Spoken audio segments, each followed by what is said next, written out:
of 2022. And thereafter, the members will go to the Committee of the Whole House and discuss the consideration of Senate amendments to the Food and Feed Safety Control Coordination Bill, National Assembly Bill number 21 of 2023.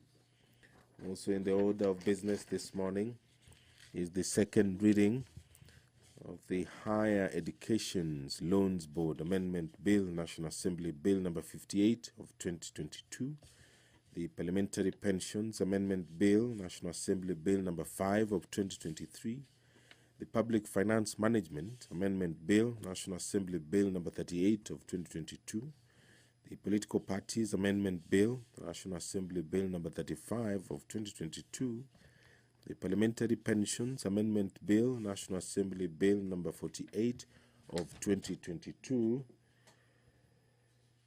the Parliamentary Powers and Privileges Amendment Bill, Senate Bills number 37 of 2023. Those bills have been lined up for debate for the second reading, and they appear on the order of business this morning. There will be statements at order number 7.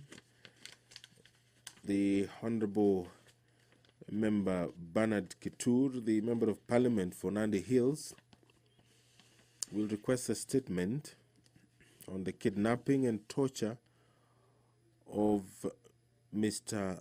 Pascalis Kosgei. The relevant committee to handle this is the Administration and Internal Security, I beg your pardon. The Honorable Member for Huisero, Honorable Christopher Seka, will request a statement on the scrapping application fees for issuance of identity cards. And the relevant committee is Administration and Internal Security. The Honorable Member for Endebess, Honorable Dr. Robert Pukose, will request a statement on the government financial assistance for students enrolled at the Kenya Medical Training College. The relevant committee is the Education Committee. The Honorable Member for Tigania West, Honorable Dr. John Mutunga, will request a statement on the utilization of pension funds for national building. The relevant committee is Finance and National Planning. The Honorable Member for Kaloleni, Honorable Paul Katana, will request a statement regarding elephant invasion at Fungo in Kaloleni. This statement will be directed to the Tourism and Wildlife Committee. The Honorable Member for Kipipiri, Honorable Wanjiku Moya, will request a statement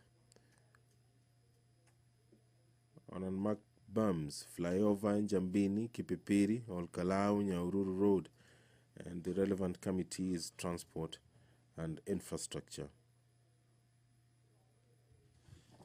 The Honorable Member for Kilifi Kusini, Mheshimiwa Ken Chonga,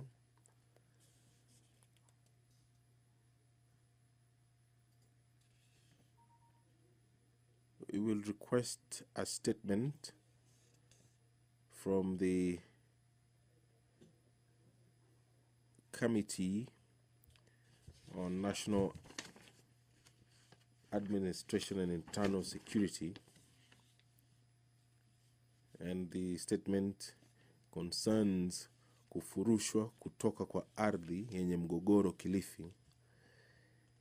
The Member of Parliament, Honorable Wanami Wamboka, the Chairperson, Public Investment Committee on Governance and Education, will request a statement on the current state of affairs at the Moi University.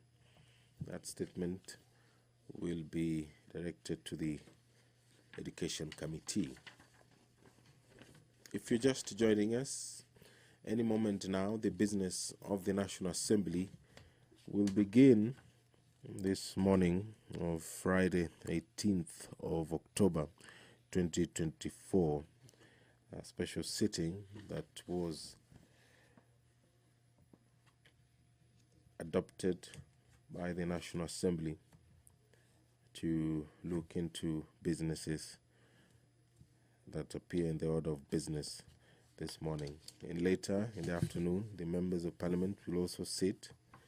A number of bills have been lined up for debate, most of them for the second reading, including the Environmental Management and Coordination Amendment Bill, National Assembly Bill number 66 of 2023, the Land Control Bill, National Assembly Bill number 39 of 2023, the Equalization Fund Administration Bill, this is a Senate Bill, number 14 of 2023, the Public Finance Management Amendment Bill, National Assembly Bill number 38 of 2022, and the Political Parties Amendment Bill, National Assembly Bill number 35 of 2022. The County Government's Revenue Raising Process Bill, National Assembly Bill number 11 of 2023, is also in the order of business that will be considered in the afternoon by the National Assembly in the second of the special sittings that was approved for this afternoon.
If you're just joining us, these are live pictures from the National Assembly chambers. We are waiting for business to begin. This broadcast is available on YouTube as well. You can watch it on the go, courtesy of the Parliament of Kenya YouTube channel, as well as Bunge TV on Signet. It is also available on KBC Channel 1. There is some activity at the door signaling the arrival of the Speaker of the National Assembly, Honorable Moses Wetangula. I will now hand you over for this live broadcast of the National Assembly proceedings. My name is Edward Kabasa. Enjoy your viewing.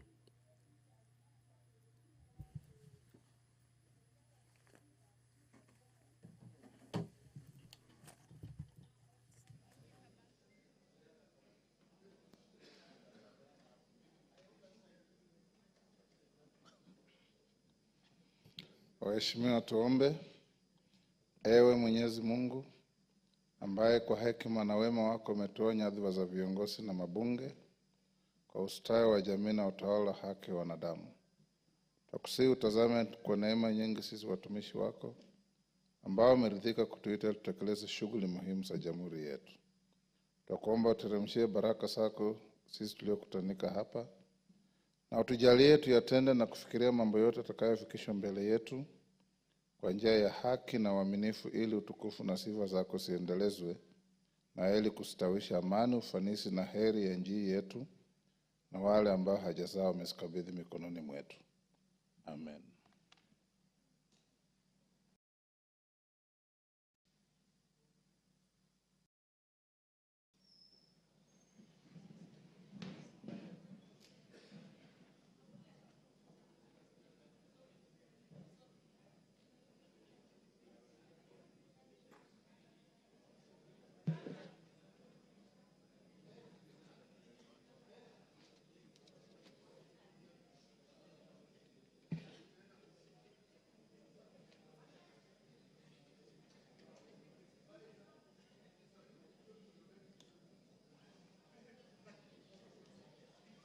We have quorum to transact business. Clerk, can we... Order number 1, administration of oath. Order number 2, communication from the chair. Honorable members,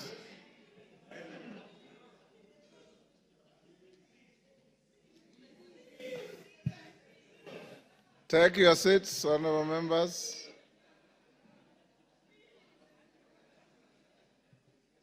Dr. Mwiti, take the nearest seat.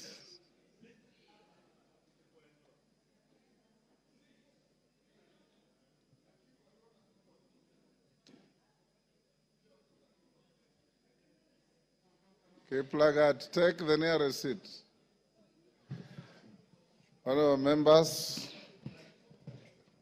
I have 3 communications to make. 2 I'll make now. The 3rd one I'll make after 30 minutes.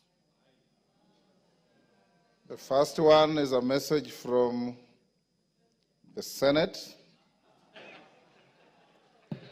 Pursuant to the provisions of Standing Order 41-4 of the National Assembly Standing Orders relating to messages from the Senate, I wish to report to the House that today, Friday, 18th October 2024, I've received a message from the Senate regarding its decision on the proposed removal from office by impeachment of His Excellency Rigathi Gachagua, AGH, as Deputy President of the Republic of Kenya.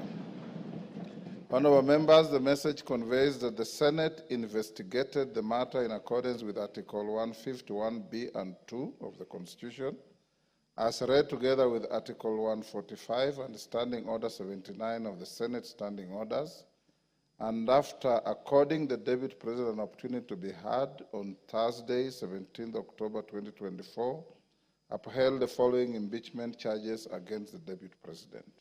Ground 1, gross violation of Articles 10(2)(a), B, and C, 27(4), 731(a) and 2B, 75(1)(c), and 29(2) of the Constitution and Article 147(1), as read together with Article 131(2)(c) and D of the Constitution. 2. Ground 4, gross violation of Article 161 of the Constitution on the institutional and decisional independence of judges. Ground 5, gross violation of Article 3(1) and 148(5)(a) of the Constitution on the fidelity to the oath of office and allegiance. Ground 6, serious reasons to believe that His Excellency the Deputy President has committed crimes under Sections 13(1)(a) and 62 of the National Cohesion and Integration Act. And Ground 5, ground 9, gross misconduct that is incompatible with the high calling and dignified status of the office of the Deputy President and a member of the Cabinet and the National Security Council. His Excellency the Deputy President has publicly attacked and undermined the work of the National Security Intelligence Service and its officers. Honorable members, you will recall that on Tuesday, 8th October 2024, 282 members, being more than 2/3 of the members of the National Assembly, voted in support of the special motion for the proposed removal from office by impeachment of His Excellency Rigathi Gachagua, AGH, the Deputy President of the Republic of Kenya, on 11 grounds. The upholding by the Senate of 5 impeachment charges out of those set out in the special motion therefore concludes the consideration of the process as provided in Article 145 of the Constitution. The House is accordingly informed. Honorable members, in furtherance to this, there is a message that is being prepared to be delivered in the next few minutes. Honorable members, the second communication is on the appointment of members to a mediation committee of the Division of Revenue Amendment Bill. Honorable members, as you are aware, on Wednesday, 16th October 2024, the House rejected the motion on consideration of the Senate amendments to the Division of Revenue Amendment Bill, National Assembly Bill number 38 of 2024. This decision essentially committed the bill to a mediation committee in accordance with the provisions of Article 112 of the Constitution and Standing Order 149. Honorable members, Article 113 of the Constitution requires that wherever a bill is referred to a mediation committee, the Speakers of the Houses of Parliament shall appoint an equal number of members from both houses to attempt to develop a version of the bill for consideration by Houses of Parliament. In this regard, honorable members, having consulted with the leader of the majority party and the leader of the minority party, I have appointed the following members to represent the National Assembly in the Mediation Committee on the Division of Revenue Amendment Bill 2024. 1, Honorable Ndindi Nyoro, CBS MP, Honorable Mary Emase MP, the Honorable Dr. John Chikati MP, the Honorable David Ocheng, CBS MP, the Honorable David Kiplagat MP, the Honorable Dr. Otienda Molo, Senior Counsel MP, the Honorable Fatuma Jeho MP, the Honorable Dr. Makali Mul MP, and the Honorable Dr. Ojambo Oundo MP. Honorable members, the aforementioned members will await the appointment of senators to the Mediation Committee for the committee to be fully constituted for purposes of commencing the mediation process. Once I receive a message from the Senate to that effect, I'll convey the same to the House. Thereafter, the Mediation Committee will embark on an attempt to develop a version of the bill for consideration by the Houses of Parliament in accordance with Article 113 of the Constitution. The House is accordingly guided. Thank you. Yes, Honorable Bokose. Honorable Speaker, Article 149 of the Constitution provides that within 14 days after a vacancy in the office of the Deputy President arises, the President shall nominate a person to fill the vacancy, and the National Assembly shall vote on the nomination within 60 days after receiving it. Honorable Speaker, recently in passing the special motion for impeachment of the Deputy President, you guided us that we required at least 233 of us, being two-thirds of the members of this House, Order, Honorable Bokose. to pass this motion. And you jumping the gun?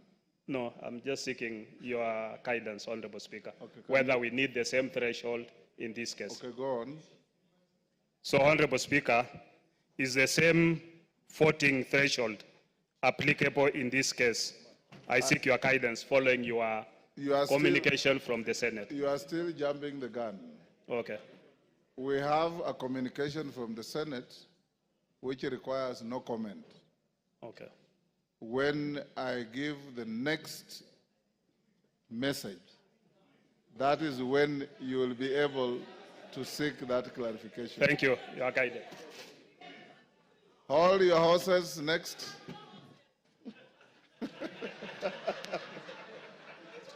Betty, if you have no horse, hold your mule.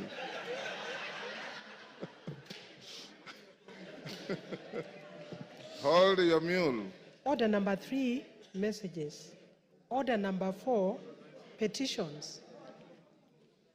Order number 5, papers. Yes. Order number 6, notices of motion. Order number 7, questions and statements. Yes, Honorable Wamboka. Honorable Speaker, yesterday you guided that today morning the chairman of Education Committee was supposed to bring a response with regard to opening of Moi University. Kindly, I seek your indulgence, Honorable Chair, so that... Which chair? The chair, Meli. Yes. So, Honorable Speaker, I seek your indulgence so that we can have that university opened. Thank you. Honorable members, that 2 chairmen are directed to bring preliminary statements this morning. Honorable Meli on Moi University, and I think Raso, did I also direct you to bring something? Let's start with Meli. Thank you, Honorable Speaker. Honorable Speaker, I stand here to respond to your direction yesterday that indeed Moi University is in a crisis, and I submitted the statement from Honorable Wamboka on the issue of the university. However, Mr. Speaker, I received a response which is very inadequate, and it could not address the issues that Honorable Wamboka and this House demanded from the Ministry of Education, and more importantly from the peers. And therefore, Honorable Speaker, it would not be good that I redirected again that all the salient issues that were raised in the statement be addressed, because it was such a generality that it could not address those particular issues. So I decided not to read that particular statement, and I took it back to the ministry. Thank you, Honorable Speaker.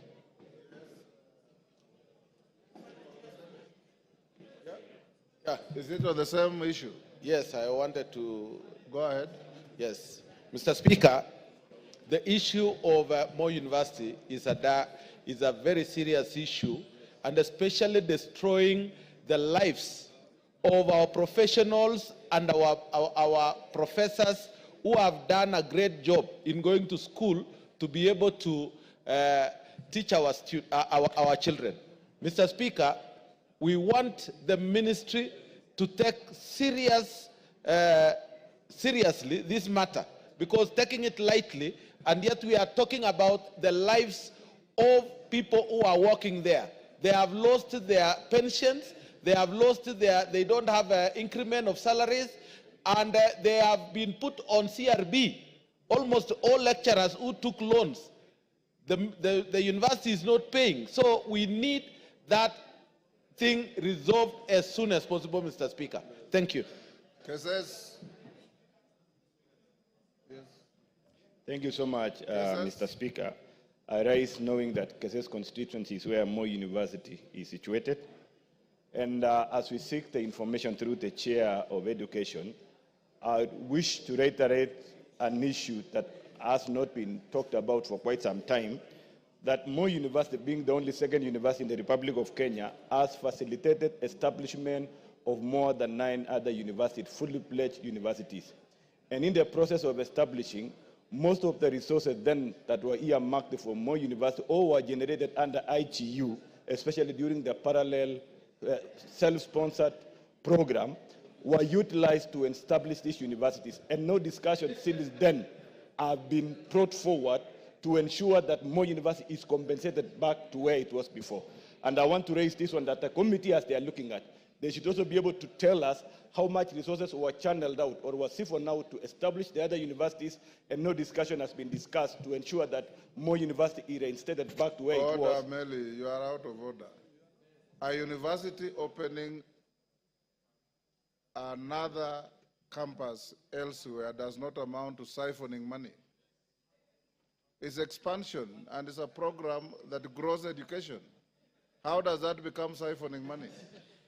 Thank you. Maybe, okay, I withdraw that statement. But yes. Still, the point here, Mr. Speaker, is that the Committee on Education should be able to come up and inform this Honorable House what shall then be done. I know for a fact yes. that Moi University produced Kakamega Most University, that Most then produced Kibabi.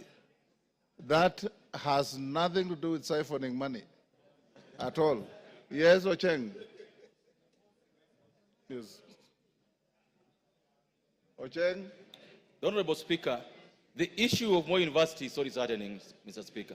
The Speaker, that the university is closed and there's no urgency, there is no effort towards reopening it immediately, Mr. Speaker, it's a scandal. The Speaker, as the ministry and as the committee concerned brings a proper statement to this House, Mr. Speaker, could they tell us the root cause? If it is tribalism, let us be told so that that is sorted out. If it is ethnicity, if it is bad management, let us be told that that is sorted out. If we will not run that university if you don't get to the root cause of the problem, Mr. Speaker. Mr. Speaker, it's such a deep rot that any assuaging or any boil lancing will not help. Let's get to the root of the matter, Mr. Speaker. Let the committee dive into this matter and deal with it squarely. But as when they are teaching, Mr. Speaker, could we get a date, a definite date, when the children, the students will go back to school, Mr. Speaker? Thank you. Deputy Speaker. Thank you, Honorable Speaker, for allowing me to be able to speak on this point. The issue of Moi University is very simple, and it's in public knowledge. Moi University was one university. Then what it did is it took loans and invested in building a satellite university, which is now Eldoret University. It also built Maseno. It also built another one in Karatina. It also and other places. So what happened is they put in their resources into those universities. Then unfortunately for them, those universities received charters and became independent and went with their money. And therefore they were left with no resources at all. Then what happened is that those universities, once they received their own charters, they decided to hire their own human resources and sent back all the employees back to Moi University. So Moi University now is left with human resource glut that is full over there. They also have debts that they are not able to pay. And so the only way to save Moi University is for the National Treasury to agree to put in resources, pay off the debts, and recapitate Moi University. Another challenge with Moi University is it has a capacity of 14,000 students. But at the moment, under the COOPS program, they only get 5,000 students. With 5,000 students, they are not capable of being able to run, even to break even. They need a minimum of 10,000 students to be able to receive sufficient resources to be able to run the university. So we need to just look at it pragmatically and decide that money has to be put into Moi University for it to come back on its feet. Thank you, Honorable Speaker. Is that Nabi? Nabi Nabwera? Thank you, Mr. Speaker. I have 4 points to make on Moi University. And I'm making this point as an alumni of Moi University. Point number one, yes, of Moi University. Point number one, Mr. Speaker, unless we address the governance issues in Moi University, we are lying to ourselves. The issue about Moi University is governance. Number two, Mr. Speaker, it is very disheartening that Moi University, with more than 3,000 hectares of land, which one of us in here has taken over, and he's stealing that land without paying Moi University. Truth be told. Number 3, the assets of Moi University. Order, Nabin Abuera. That general statement casts aspersions. Take your seat. Casts aspersions on the entire House. When you say one of us in this House, order members, order, Rindikiri, take your seat. When you say one of us in this House is tilling 3,000 acres of Moi University, one of us includes the Speaker. I am not doing any such thing. Yes. I'm doing no such thing. So you must be responsible for what you are saying. If you have no facts, that statement will be struck off from the Hansard. Mr. Speaker, yes. I promise to come with evidence, then I will name the person. When will you bring the evidence? 2 weeks. On the first day of on the first day of resumption after the short recess, Mr. Speaker, you must bring evidence to the House. Yes, I will. Go on. I undertake. The third point, Mr. Speaker, on the issue of students' capacity of Moi University.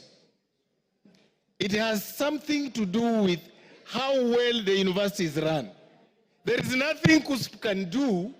If the students know Moi University is poorly run, they will not apply to go to that university. They cannot be forced to go to a university which is poorly run. Therefore, Mr. Speaker, I'm calling upon the Minister of Education, and especially the Council of University Education, to do its role of quality assurance, to do its role of ensuring that they supervise the university so that that university goes back to where it was. Thank you, Mr. Speaker. Yes, Kainan. Thank you, Mr. Speaker. Mr. Speaker, as alumni of Moi University, and as the first alumni ever to be elected to a public office, Mr. Speaker, I'm actually shocked, dismayed, and flabbergasted to see that giant institution today struggling. Mr. Speaker, we must call a spade a spade. Mr. Speaker, during our time, Moi University was everything in terms of infrastructure, in terms of academic excellence, in terms of everything. Mr. Speaker, will I be right without appearing not to be preemptive, taking into account the circumstances that we have an ad hoc committee, not the education committee alone, an ad hoc committee that will bring together the best minds from this House, Mr. Speaker, to investigate the circumstances that has grounded Moi University to where it is, and Mr. Speaker, and suggest remedial measures, Mr. Speaker, as it is. As somebody has rightly alluded, Mr. Speaker, the problem is not even funding alone. The problem is chronism. The problem is abuse, Mr. Speaker, and we are all aware of the history of this university. Mr. Speaker, once and for all, we must side with Moi University so that Moi University does not join the league of institutions that have been run down, Mr. Speaker. Mr. Speaker, I beg your indulgence to allow us to bring a committee, an ad hoc committee, so that this issue can be dealt with once and for all and comprehensively. Thank you, Mr. Speaker. Yes, Mandazi. Thank you so much. Speaker, as one of the graduates of Moi University, I'm really disappointed to the way the university is being managed as at now. Mr. Speaker, I got the name Mandazi from Moi University when it was a university then. I want to say, Mr. Speaker, what Moi University is suffering is the issue of governance. Number two, Mr. Speaker, management in the university has to be sorted out. After sorting out the issue of management, Mr. Speaker, the government has to deliberately put money in the institution because Moi University helped develop other universities. And in so doing, it has gone down. It is time that the Ministry of Education see to it that Moi University comes back to life as the way it was when we schooled there, Mr. Speaker. Otherwise, I want to support that Moi University is taken back to where it was when we schooled there, and that is where I got the name Mandazi, because I was selling Mandazi to other university students, including Majority Leader from the Senate, including the Honorable Cecilia Ngitit. That is where I got Mandazi, and then it was a school, it was a university, and students who graduated from Moi University, including myself, were respected then.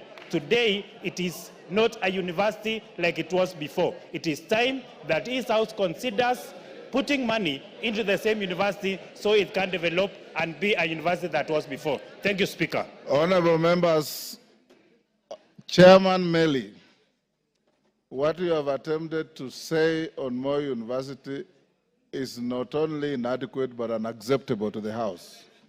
As you can see, what your colleagues are saying. This House will be sitting up to the afternoon.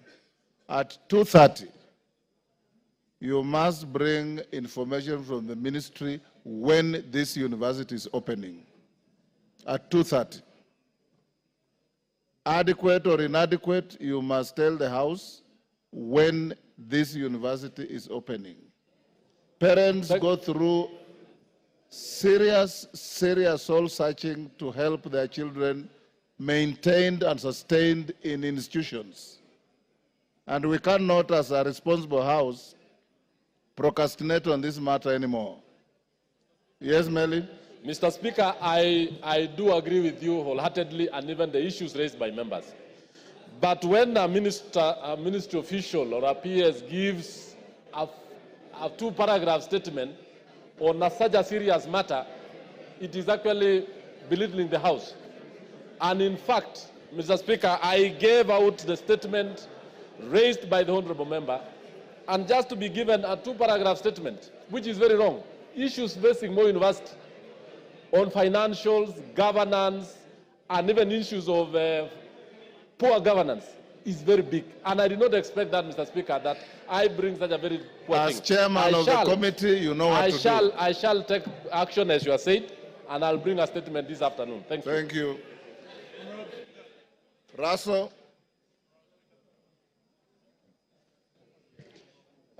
Thank you very much, Honorable Speaker. Honorable Speaker, the statement that was raised yesterday by Honorable Chonga from the floor of the House, there is enough evidence that what the Honorable member raised, the county commissioner, the DCCs, all of them are aware. And indeed, that family, because they don't have enough, the man who had the resources had to throw them out of that land. So it has been confirmed to that extent. Is Chonga in the House? Is Ken Chonga in the House? That was his statement, right? Yes. So for that reason, Honorable Speaker, the task that you gave me is that the county commissioner and the DCC are going to sit this morning, and they are going to deliberate on this matter as far as removal of that family from their land is concerned. But what they have also confirmed, the matter is in court. What everybody was wondering is how the family was thrown out of their homestead. So for that reason, the ministry and the county commissioner is seized of that matter, and in the next 1-2 days, they are going to give us feedback that the family is restored back to their homestead. That is what we have gathered so far, Honorable Speaker, but we'll also not leave it to that, we'll follow it up. Thank you, Honorable Speaker.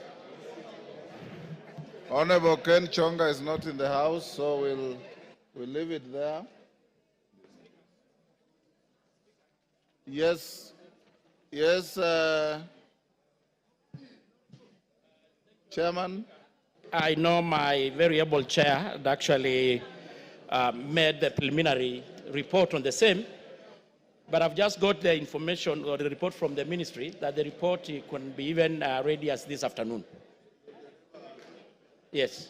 You'll deliver a statement in the afternoon? Yes. Excellent.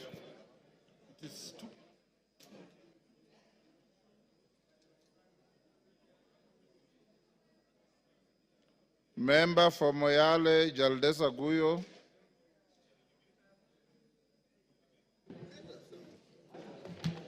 Thank you, Mr. Speaker. Honorable Speaker, pursuant to the provisions of Standing Order 44-2C, I rise to request for a statement from the chairperson of the Departmental Committee on Internal Security and National Administration regarding the reopening of Illo gold mine in the Bel Moyale constituency.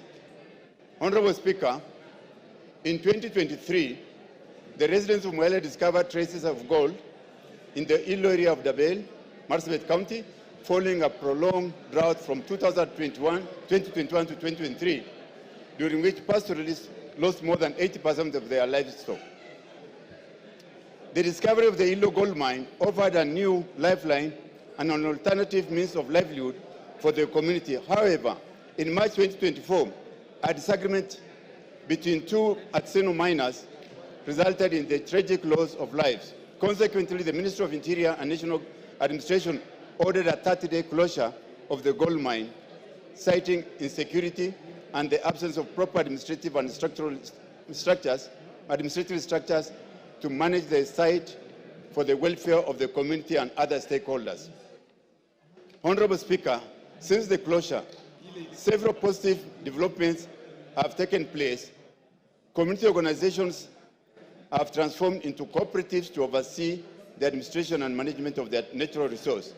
Unfortunately, it's alleged that some members of the security agencies have begun engaging in illegal mining activities in the area, providing misleading response to justify the continued closure, thereby excluding the residents and benefiting from the situation. In September 2024, Marsabit County leaders met with the Cabinet Secretary for Ministry of Interior and National Administration to discuss the reopening of the Illo gold mine and other security concerns. Although there was a unanimous agreement to reopen the mine, just 2 weeks later, the Cabinet Secretary extended the closure by another 30 days, further disadvantaging the local community. Honorable Speaker, it's against this background that I request for a statement from the chairperson of the Departmental Committee on Internal Security and National Administration on the following. 1, a report on the status on progress towards the reopening of the Illo gold mine. Number 2, actions being taken by the Ministry of Interior and National Administration to facilitate the reopening of the Illo gold mine, along with the implementation of necessary administrative and security structures to safeguard lives, property, and the welfare of the local community. And finally, efforts to ensure that the cooperative established by the residents are recognized by the as the legitimate artisanal miners. Thank you, Mr. Speaker. Order, honorable members. Clerk will go back to order number 3. Order, members, take your seats. Order number 3, messages. Members on their feet, take your seats.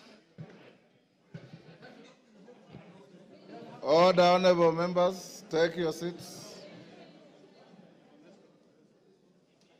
Honorable members,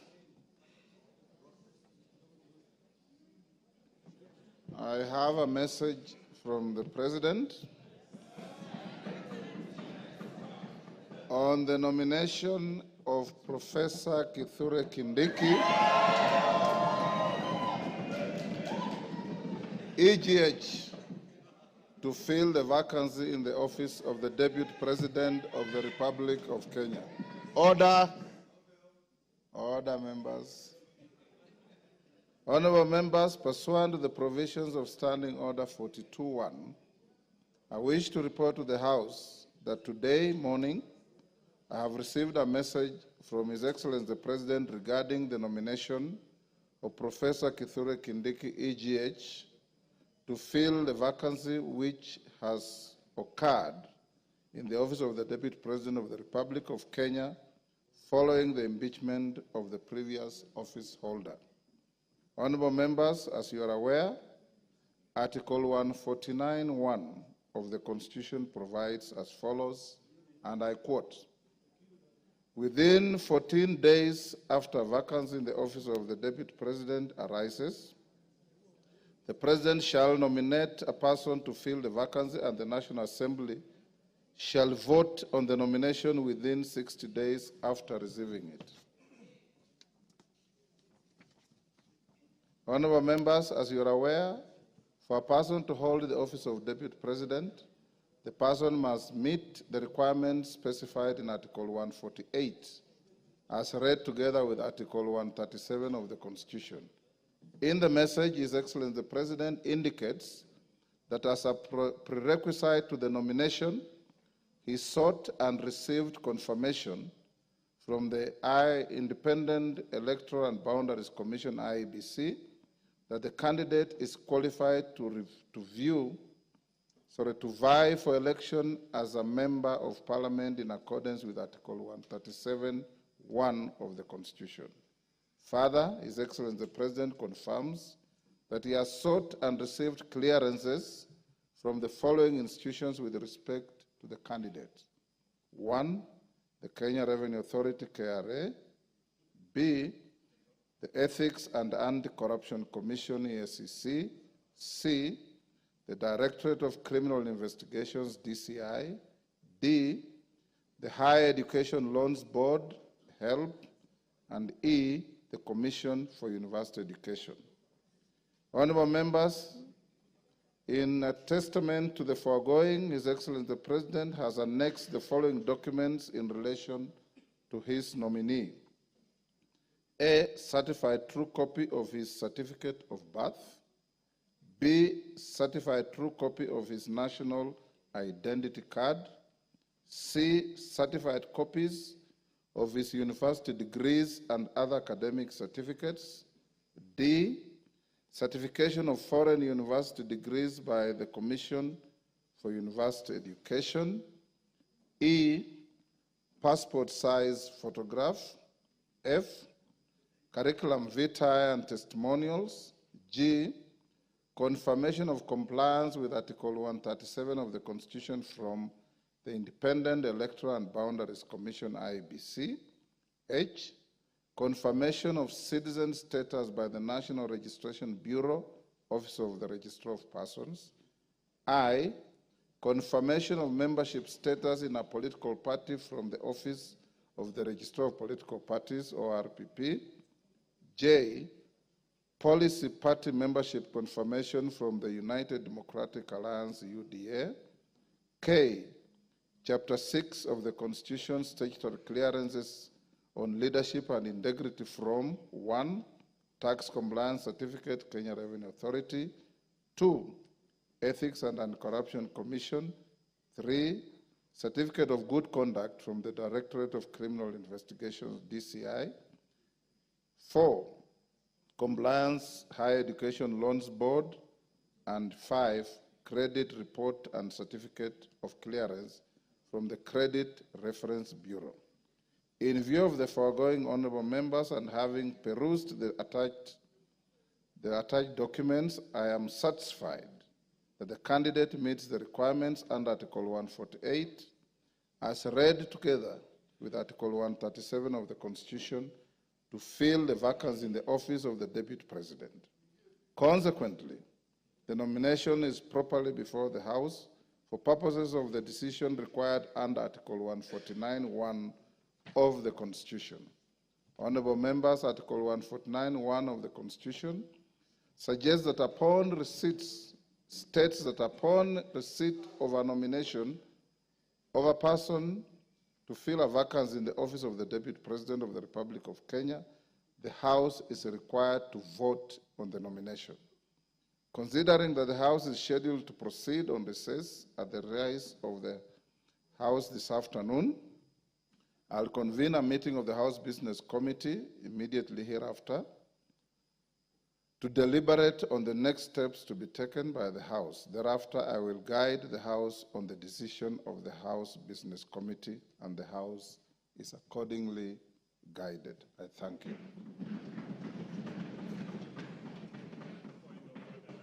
Yeah, because now you are properly seized. Thank you, Honorable Speaker. Honorable Speaker, Article 149 of the Constitution provides that within 14 days after a vacancy in the office of the Deputy President arises, the President shall nominate a person to fill the vacancy, and the National Assembly shall vote on the nomination within 60 days after receiving it. Honorable Speaker, recently in passing the special motion for impeachment of the Deputy President... Order, Wanjala, he is on a point of order. So, Honorable Speaker... Yeah, order, Wanjala, what is it?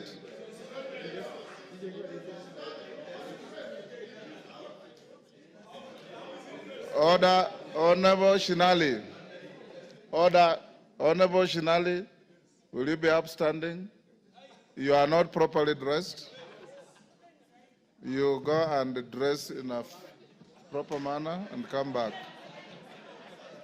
Who else? Honorable Zahir. You are no.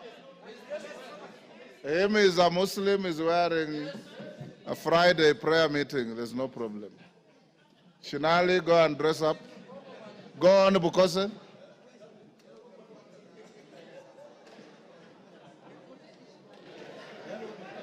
Honorable Speaker, recently in passing the special motion for impeachment of the Deputy President, you guided us that we required at least two-thirds, that is 233 members, of us being two-thirds of the House to pass the motion. Honorable Speaker, is the same voting threshold applicable in this case? I seek your guidance of the matter. Thank you, Honorable Speaker. Thank you. Honorable Nyikal.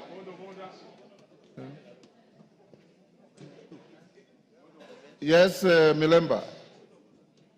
Honorable Shinali, retreat quietly and dress up and come back. Thank you, Honorable Speaker. Honorable Speaker, the business before this House is one which requires us to vote on the nomination of a person to fill a vacancy in the office of the Deputy President in terms of Article 149 of the Constitution. Honorable Speaker, as is a practice before the House takes a vote on a matter, members are accorded an opportunity to debate and give their views on the business before the House. Honorable Speaker, to this end, I seek your guidance on whether we shall be given an opportunity to debate on the nomination and give our views. Thank you, Honorable Speaker. Wangwe. Thank you, Honorable Speaker. Honorable Speaker, I rise to seek your guidance on whether this House will be required, Honorable Speaker, to undertake the vetting and approval process as required by the Public Appointments Parliamentary Approval Act. Number two, Honorable Speaker, of my concern is that, Honorable Speaker, Article 124, particularly subsection 4 of the Constitution, provides that when a House of Parliament considers any appointment for which its approval is required under the Constitution or an Act of Parliament, the appointment shall be considered by a committee of the relevant House, and the committee's recommendation shall be tabled in the House for approval. Honorable Speaker, in your communication, you have not given us indication on how you are going to handle that process. Maybe, Honorable Speaker, you can guide me on how you intend to handle it. Thank you, Honorable Speaker. Thank you. Jen Kakiri. Yes, member for Laikipia. Thank you, Honorable Speaker.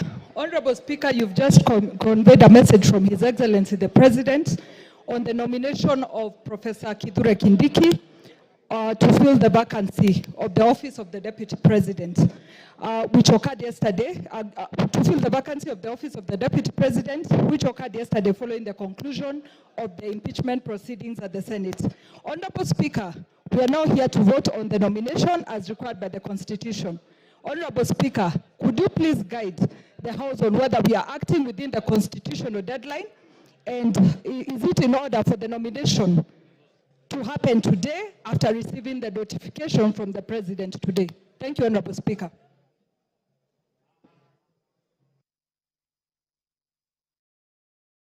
with those clarifications sought by members after the House Business Committee meeting. Honorable members, I will now require the Deputy Speaker to come to the chair and carry on with the proceedings. Members of the House Business Committee, move to room 9 for a meeting, whereafter we will resume the proceedings of the House. And I'll guide the issues raised by Honorable Pukose, Jane Gakiri, Wangwe, and Omboko Milemba at the next resumption. Yes, what's your point of order, Honorable?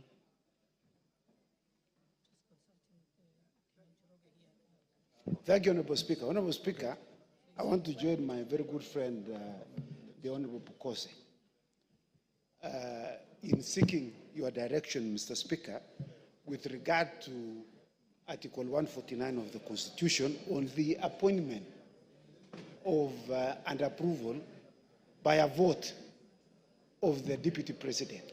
Mr. Speaker. The words of the Constitution are very clear. Yes. It is appointment and vote. And vote. I agree. Approval is not used. Yes, not used, Mr. Speaker. On this article. Mr. Speaker, you know, this Constitution were borrowed heavily from the U.S. Constitution. The 25th Amendment of the U.S. Constitution, which was passed in 1967, has a similar provision that provides that a vice president shall be appointed, shall be nominated by the president and approved by a vote by the House. It uses the words confirmation, Mr. Speaker. Previously in the United States, Mr. Speaker, before the 25th Amendment, there was no similar provision. In fact, there was in the past, before 1967, there was a cumulative of 37 years when there was no vice president, when one either passed away or one was appointed as became the president. And so, Mr. Speaker, we would like you to express yourself with regard to this issue. What is the threshold? On the removal of the Deputy President is 2/3. So is the approval or by vote of the Deputy President 2/3? Because it's not provided in the Constitution. Honorable Chepkonga. Yes. If you are paying attention, you are saying exactly what Bukose said. Oh, I'd walked out. And you are sitting next to him. No, I walked out, Mr. Speaker. Yes. I walked out. So word for word, what you are asking me to say. Yeah, he has stolen from me, Mr. Speaker. Yes. Yes, Wamboka. DK, if you want to catch the Speaker's eye, there's no provision for you to stand up. You sit and I'll give you. Yes, Wamboka, member for Bumula. Honorable Speaker, as you are aware, Article 118 of the Constitution requires this House to facilitate public participation in its legislative and other business of the House. Honorable Speaker, the issue of public participation is a sensitive matter which has often attracted debate and court challenges. Indeed, our recent experience in considering the special motion for removal of the Deputy President made us even appreciate better the need for public participation. Honorable Speaker, with this in mind, please guide this House on whether we shall be expected to conduct public participation in voting for the nomination to fill the vacancy in the office of the Deputy President. Thank you. DK. Thank you, Mr. Speaker. I'm rising on a point of order, still on the same issue that I need your guidance. Looking at His Excellency the nominee, we just vetted not more than 2 months ago, and that implies not more than 6 months ago. And the questionnaire that is expected is still the questionnaire that we used. Why don't we use the same motion and we use the same output and we just put the motion and we put the question and we finish today? Thank you. Daud. Thank you, Mr. Speaker. Mr. Speaker, it's great that Honorable KITHURE Kindiki has been nominated by the President. My question is, Mr. Speaker, will IEBC have to be involved as the same was done during the election, or it is not a factor in this case? While I congratulate KITHURE Kindiki for nomination. Donya, what is it? Mr. Speaker. On the same issue? Yeah, on the same issue. Go ahead. He's saying that we use the same questionnaire that he used as the interior for the position of the Deputy President. He's incorrect because you cannot use the same questions when it is a different docket. He's out of order. Thank you for helping the Speaker. Yes, Member for Langata.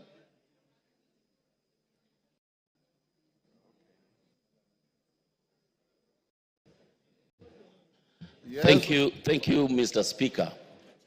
Having seen how things move very fast in this House, let me take this opportunity to congratulate the newly appointed Deputy President. Order, Order Jalango.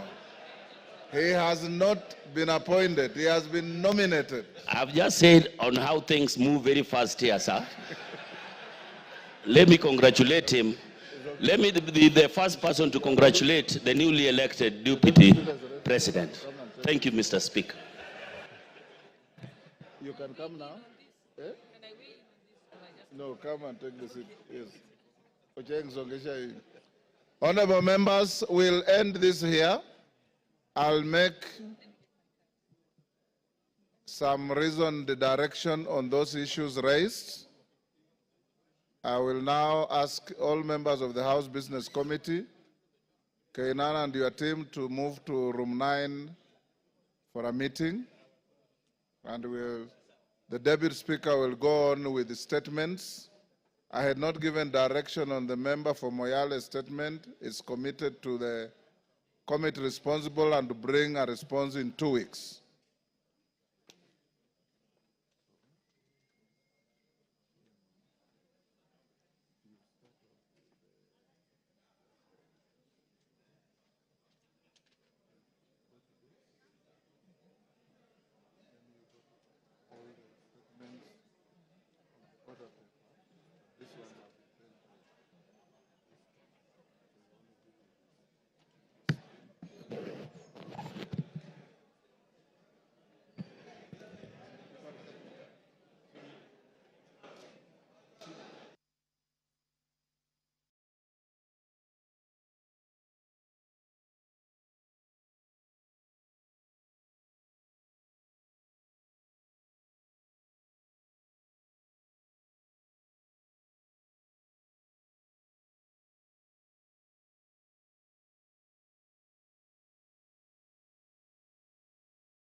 Honorable members, we shall now go to statements, and we shall continue with a statement by the member for North Hor, Honorable Wario.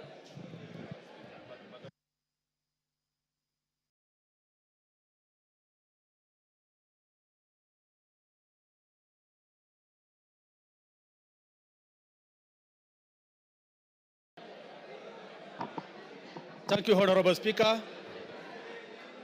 Honorable Speaker, pursuant to the provision of Standing Orders 44.2c. Order, honorable members.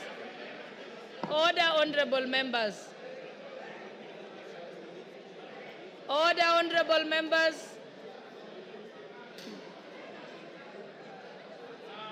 Order, honorable members. Honorable Wario, you may proceed.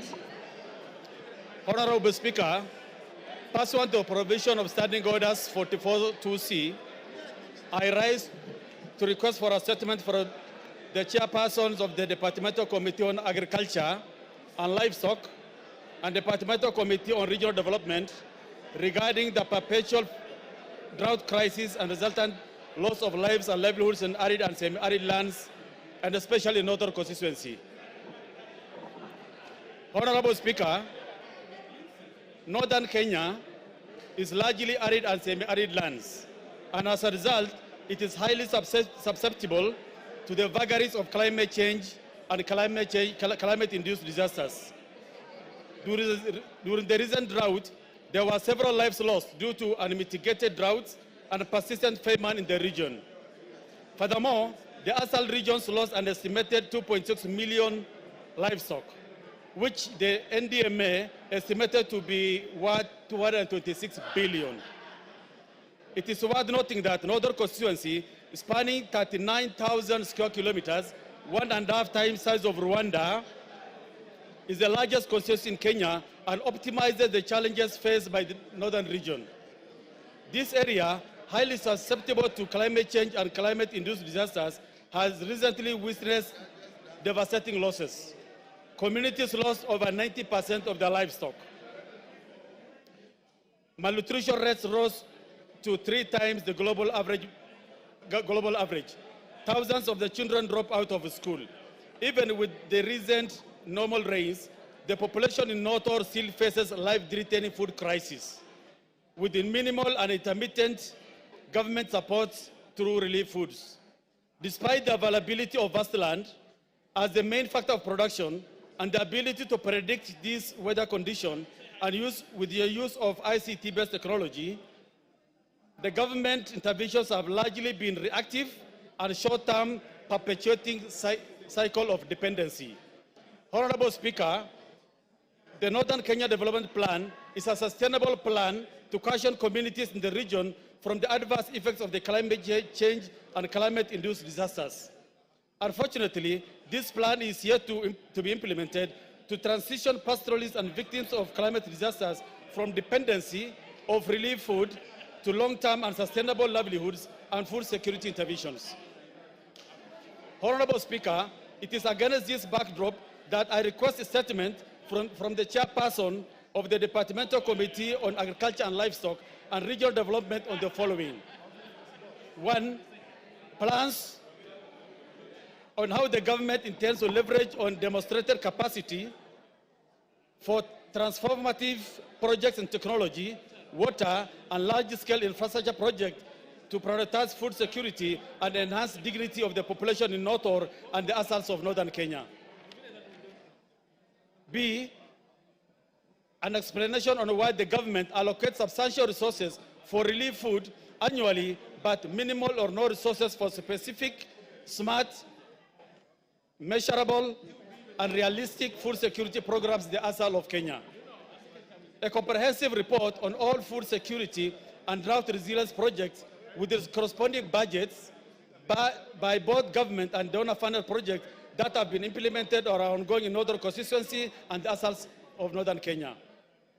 Reasons why ASAL regions of Kenya remain vulnerable to climate change effects despite numerous national plans, including a report on the implementation status of the Northern Kenya Development Plan.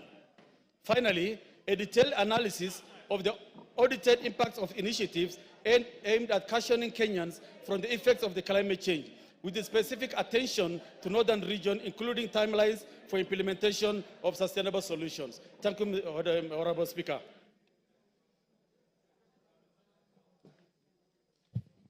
Thank you. That falls under the which committee?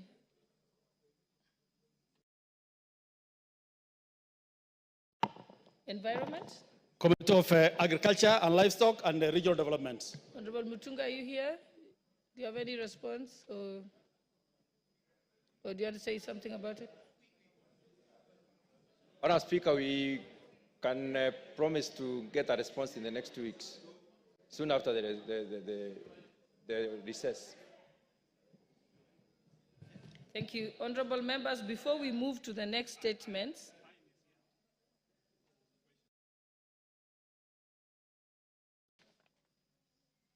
yes, I will come to the questions. What I want to do is, before we continue with the statement, the answers to the statements,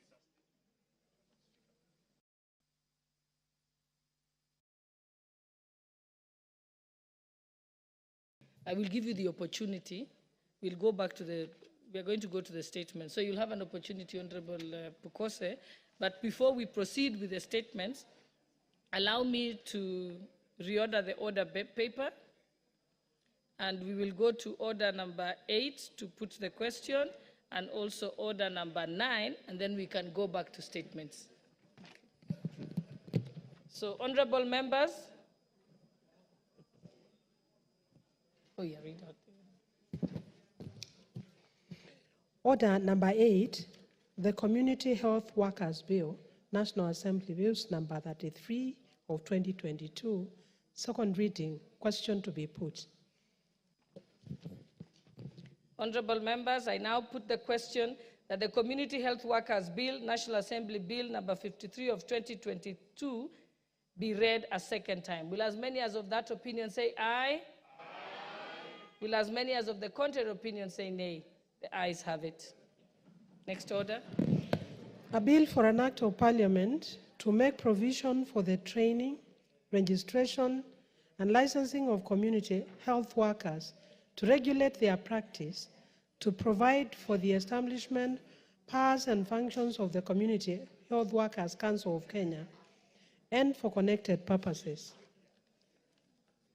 Order number 9, motion, consideration of the mediated version of the Sugar Bill, National Assembly Bills number 34 of 2022. Question to be put.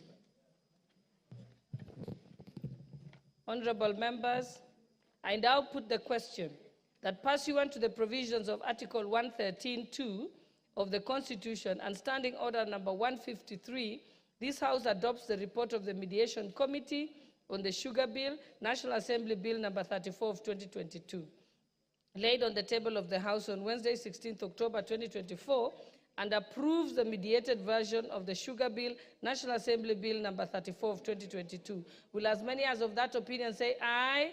Aye. Will as many as of the contrary opinion say nay? The ayes have it.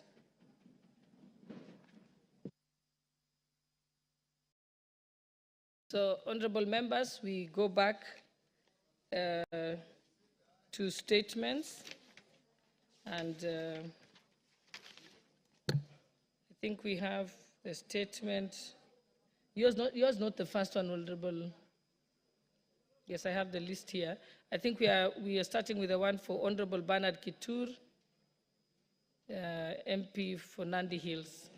I think it was supposed to be answered by the Administration Internal Security Committee. Is Honorable KITHURE? Yeah, Honorable Speaker, pursuant to Standing Order 44(2)(c), I rise to request for a statement from the Chairperson of the Departmental Committee on Administration, Internal Affairs, regarding the kidnapping and torture of Mr. Pascalis Kosgei. Honorable Speaker, on the 15th July 2024, Mr. Pascalis Kosgei of ID number 26289458, the chairman of the Nandi Hills Border Association, was kidnapped in Kerengwet village, Nandi Hills constituency.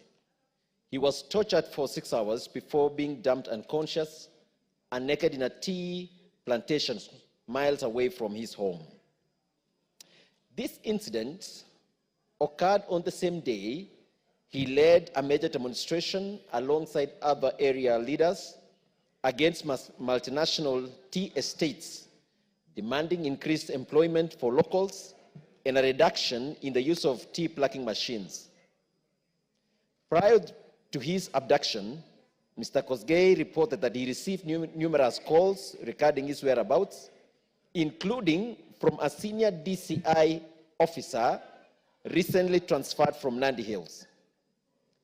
His kidnapping sparked significant outrage within the constituency and was reported at Nandi Hills Police Station under the occurrence book number 39/15/7/2024. Honorable Speaker, it is important to note that Kenya is a signatory to the International Convention for the Protection of All Persons from Enforced Disappearance. However, the country has yet to ratify this crucial agreement, which would be instrumental in addressing violation of human rights and ensuring accountability for victims and their families. Honorable Speaker, it is against this background that I seek for a statement from the chairperson of the Departmental Committee on Administration and National Security, and in the statement, the chairperson should address the following. 1. Status of the investigation on the kidnapping and torture of Mr. Pascalis Kimurgor Kosgei. 2. Any steps the government is taking to stop abductions, enforce disappearances and killings in the country. And 3, when the ministry will forward to Parliament the International Convention for the Protection of All Persons from Enforced Disappearance for ratification. I thank you, Honorable Speaker. Chairperson for the Administration and Internal Security, Honorable Ruto, you are speaking on behalf of the chair. You may proceed. Thank you, Madam Speaker. Madam Speaker, what honorable colleague from Nandi Hills has raised is fundamental. It is about human rights and protection of lives and sanctity of life, which is enshrined in our Constitution. Madam Speaker, we'll need 2 weeks after the recess to respond. Thank you, Honorable Speaker. Thank you. I think it's one thing I had raised with some of the committees. Even though we are going to recess, if you dispatch the letter now or during the recess, then you can have a response by the time we come back from recess, because the executive is not on recess. So I think you adjust it that way. Thank you. Next we have a statement, a request for a statement by the Honorable Christopher Aseka, member for KITHURE. Thank you, Madam Speaker. Honorable Speaker, pursuant to the provisions of Standing Order 44.2c, I rise to request for a statement from the chairperson of the Departmental Committee on Administration and National Security regarding scrapping the application fees for issuance of identity cards. Honorable Speaker, every Kenyan is entitled to issuance of a national identification card upon attainment of a maturity age of 18 years. Possession of this ID card is especially critical in facilitating Kenyans' youth to access basic services such as university and college funding, employment opportunity, recruitment to disciplined forces, and enrollment for financial services such as M-Pesa and banking. Sadly, Honorable Speaker, the government requirement for payment of a mandatory application fee of 300 Kenya shillings is hindering many teenage first-time applicants from acquiring national identity cards. Clearly, at the age of 18 years, teenagers applying for these identification cards do not have income of their own to pay fees and to meet other related costs, such as convenience fees charged by Huduma centers. Additionally, teenagers who do not have parents or guardians to pay for the application fees, for them to pay to apply for identification cards due to the cost implications. As a result, most young people are not only delayed from timely access to opportunities requiring ID cards, but also the enjoyment of the inherent identity as citizens of Kenya. Honorable Speaker, it is against this background that I request for a statement from the chairperson of the Departmental Committee on Administration and National Security on the following. Clarification on the justification for levying and application fee of 300 Kenya shillings for issuance of national identity cards for first-time teenagers, applicants who do not have their own income. And 2, the action being taken to immediately scrap the application fee for the first-time teenage applicants in order to remove the prohibitive financial obligation and hinders them from obtaining the critical document. I thank you, Honorable Speaker. Thank you, Honorable Ruto. Yes, proceed. You want to respond to him? Give them a timeline. Thank you, Madam Speaker. Madam Speaker, I think that issue is a hot issue in the country, because if youngsters don't have anything, they live with their parents, and they are told to get an ID card, they must pay for it. I think it's something that we have not yet reach that stage, even as a country. Yes, in developed countries, youngsters start working from as early as 15 years, and they have some income. So for that reason, I think as a committee, we will need a serious debate with the department, and we'll give a comprehensive response by the time we are through with the recess. Thank you, Honorable Speaker. Honorable Ruto, the fees, that was in it was gazetted regulations, or how was it implemented? Actually, Madam Speaker, the fees were gazetted. It was just as a means of raising revenue by the department. But there was not concerted discussion with even the Committee of Parliament. So for that reason, whereas it is out there in the public domain, I think we need to review that position because it raises fundamental issue. There are those children of members of Parliament. They can afford it. What about the children of peasants who don't have anything, even affording a meal a day? So for that reason, I think we will work on it, and after the recess, we'll be able to respond to it. Thank you, Honorable Speaker. Because I'm assuming that it should have been given, it should have come to the Committee for Delegated Legislation, because then that's at the point that they could approve or nullify it. So maybe liaise with that committee. And thank you. Okay, the next request for a statement is by Honorable Dr. Robert Pukose. Thank you, Honorable Speaker. Honorable Speaker, this statement is a statement from the committee, and I'm presenting it in my capacity as the chair. Honorable Speaker, pursuant to Standing Order 44.2c, I rise to request for a statement from the chairperson of the Departmental Committee on Education regarding government financial assistance to students enrolled at the Kenya Medical Training College. Honorable Speaker, this matter is of great significance to many aspiring medical professionals across our nation, as KMTC students are integral to our healthcare system. Their training and expertise directly contribute to the quality of care provided to our citizens. Ensuring that these students receive adequate financial assistance is essential not only for their success but also for the future of healthcare in Kenya.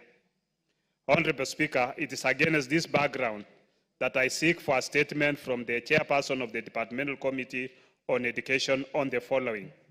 1, to clarify whether KMTC students currently placed in KMTC campuses by the Kenya Universities and Colleges Central Placement Service, KUPS, are entitled to the financial assistance provided by the Higher Education Loans Board, HELP, that is available to all students pursuing higher education in Kenya. 2, indicate if KMTC students are eligible for student loans offered under the purview of the Ministry of Education, and if so, when will they receive financial assistance, including student loans under the new funding model being introduced by the Ministry of Education. 3, state whether the Ministry of Education continues to allow the Ministry of Health through KMTC to collaborate with the Higher Education Loans Board in dispersing student loans to students at medical training colleges as has been practiced previously.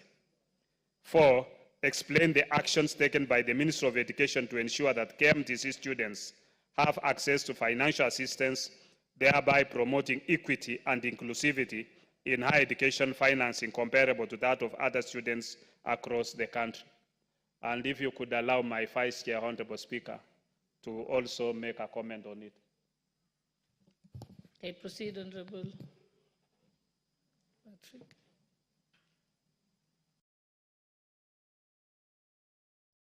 Thank you. Thank you, Speaker. Speaker, I like to support my chairman on seeking that statement because, Speaker, we were in this house when you approved that students who go to KMTC will from now on be admitted through KUPS, like other students who go to universities. But, Speaker, it's a bit logic why they go through KUPS and then they don't benefit from government financing like university students through HELP. So, Speaker, what we are urging as a committee is that let students who go to KMTC, since they go through coups like other university students, also benefit from My Education Launch Board in financing the education, Madam Speaker. Madam Speaker, as we try to achieve universal health coverage in this country, the most important candidates that will help us to achieve UHC in this country are the nurses, are the clinic officers, are the public health officers, and the KMTC trains the back of this lot, Madam Speaker. So for us, it's just a request that let those who go to KMTC also be beneficiaries of Higher Education Loans Board, Speaker. Thank you, Madam Speaker.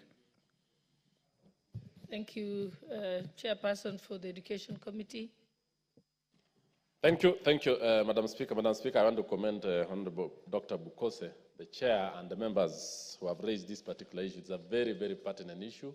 And I think as the rule requires, mid-level colleges and universities, students in the Republic are supposed to get loans, scholarships through the Higher Education Loans Board and also University Funding Board. So, Honorable Speaker, I'll really fast-track this particular issue and will respond immediately we are back from recess, because it's a very, very important item that we really need to dispense with faster. Thank you, Madam Speaker. Thank you. Let's go to the next request for a statement by the Honorable Dr. John Mutunga, member for Tigania West.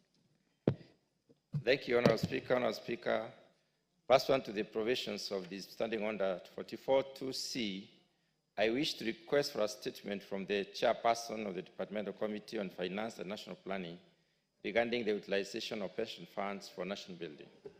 Honorable Speaker, the Retirement Benefit Act 1997 provides for among other things, requirements for the effective management and investment of the pension fund in Kenya. The statute also establishes the Retirement Benefits Authority, which oversees the prudent management of pension schemes and ensures responsible investment of pension funds. The funds represent a significant pool of long-term capital that, when strategically invested, can greatly contribute to national development. By allocating a portion of the fund to well-planned infrastructure projects, renewable energy initiatives, and affordable housing programs, pension funds can address key development challenges while ensuring stable, long-term returns for retirees. This would also improve financial inclusivity, enhance the living standards of citizens, and reduce reliance on foreign debts. Honourable Speaker, it is against this background that I request for a statement from the Chairperson of the Departmental Committee on Finance and National Planning on the following. Number one, provide a report on the number of registered pension funds in the country and the total amount under management across the funds. Number two, a list of the specific sectors where the pension fund have been invested and the terms of these investments. And finally, report on the proposals that money held in pension funds be invested in national development and the likely modalities for such arrangements. Thank you, Honourable Speaker.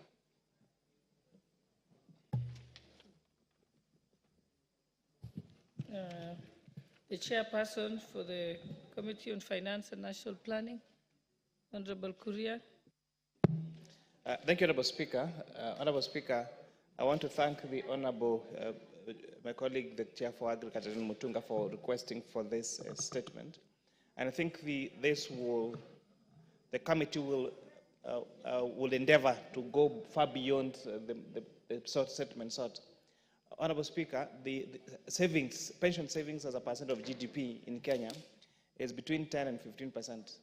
And this is way lower than the global average of around 50 to 100%. And maybe one of the reasons why even we lag behind in terms of our pension savings as a percent of GDP compared to countries of equal GDP level, could be that we are not maybe investing these pension schemes as we should. and therefore the Parliamentary Committee on Finance and National Planning will endeavor to meet the relevant authorities, including the Retirement Benefit Authority and all the other pension schemes, Honorable Speaker, and see how they are investing those monies, ensuring that even the savings are not just used for development of this country, but also, and most importantly, the savings are safeguarded, so that when our pensioners get to retire, they are assured that they're going to get their pensions on time, and that they're going to grow the funds and make sure that they're used for the economic development in this country. So, Honorable Speaker, if you give us 2 weeks, we should be able to respond to the statement sought by the Honorable Mutunga. I thank you, Honorable Speaker. Okay, thank you. Next request for a statement is by the Honorable Paul Katana, member for Kaloleni.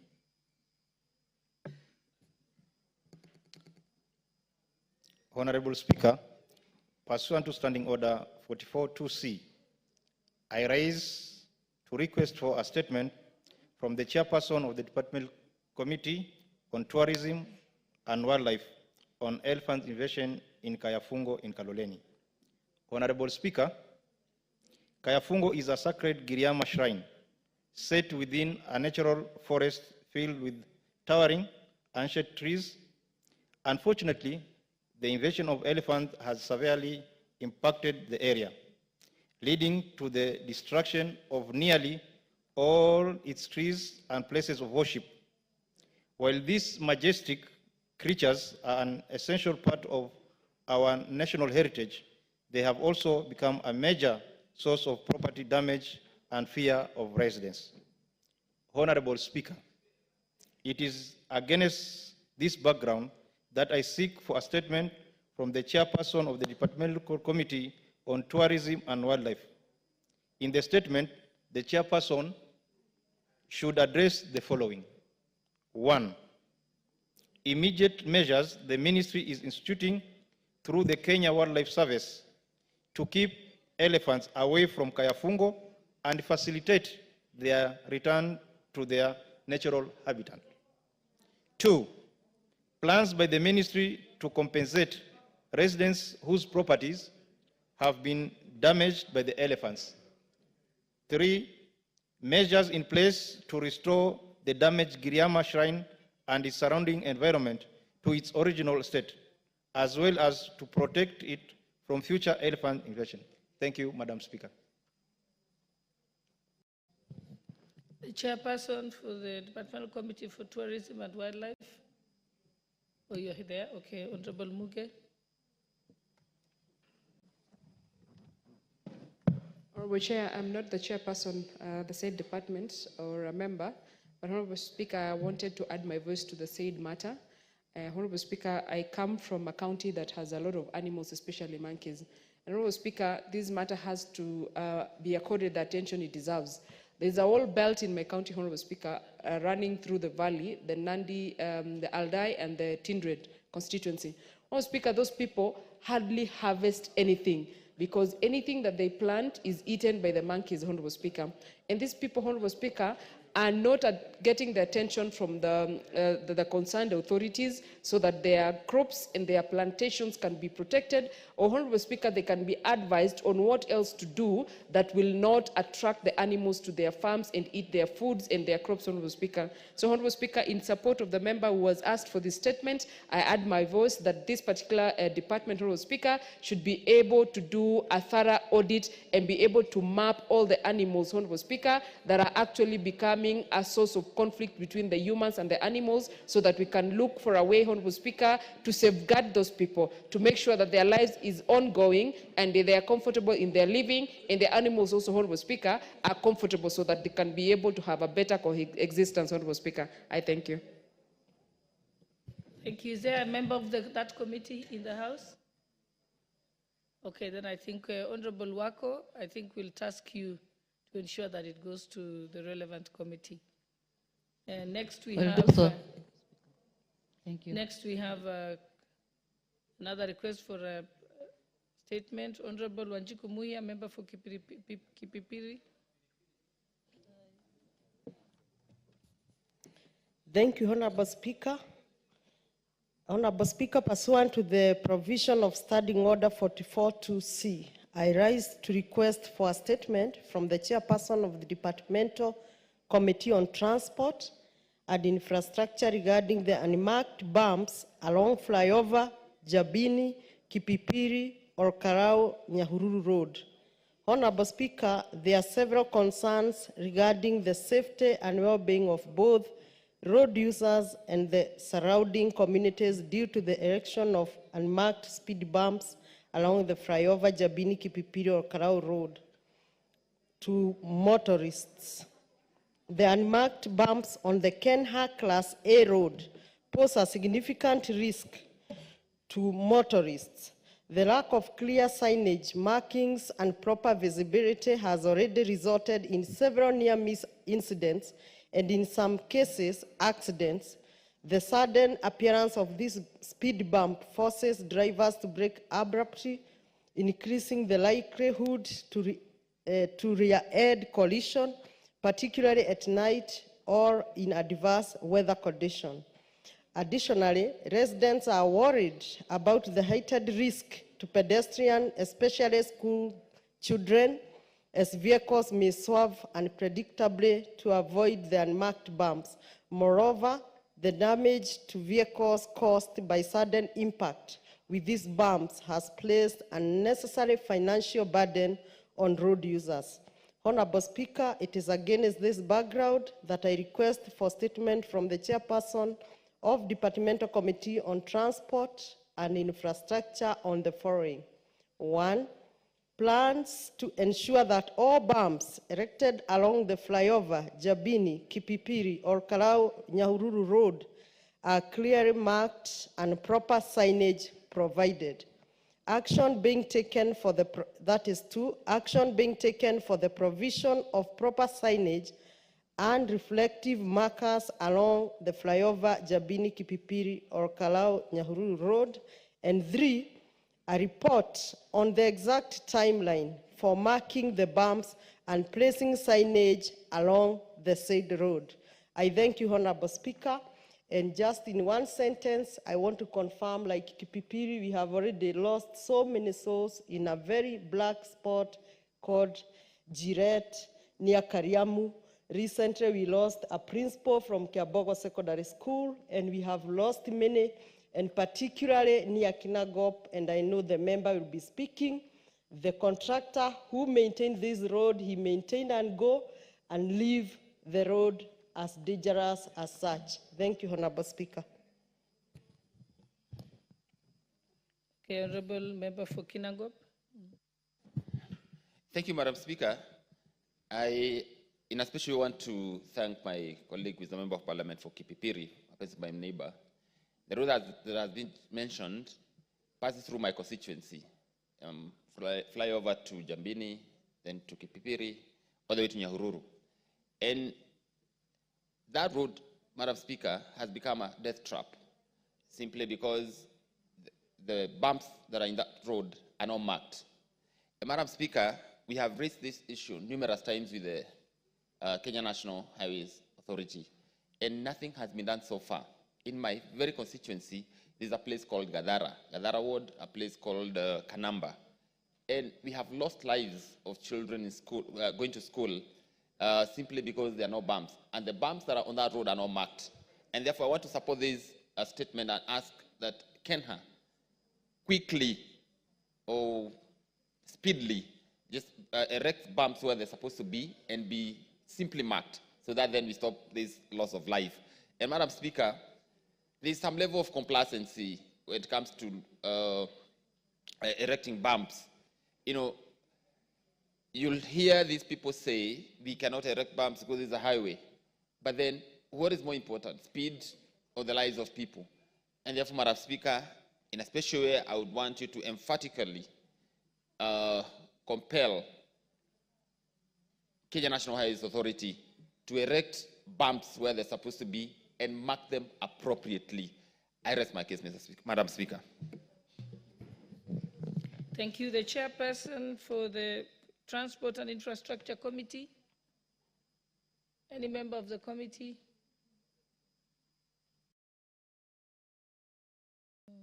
Okay, so I think Honorable Wako, again, we leave this one to you. Most obliged. Thank you.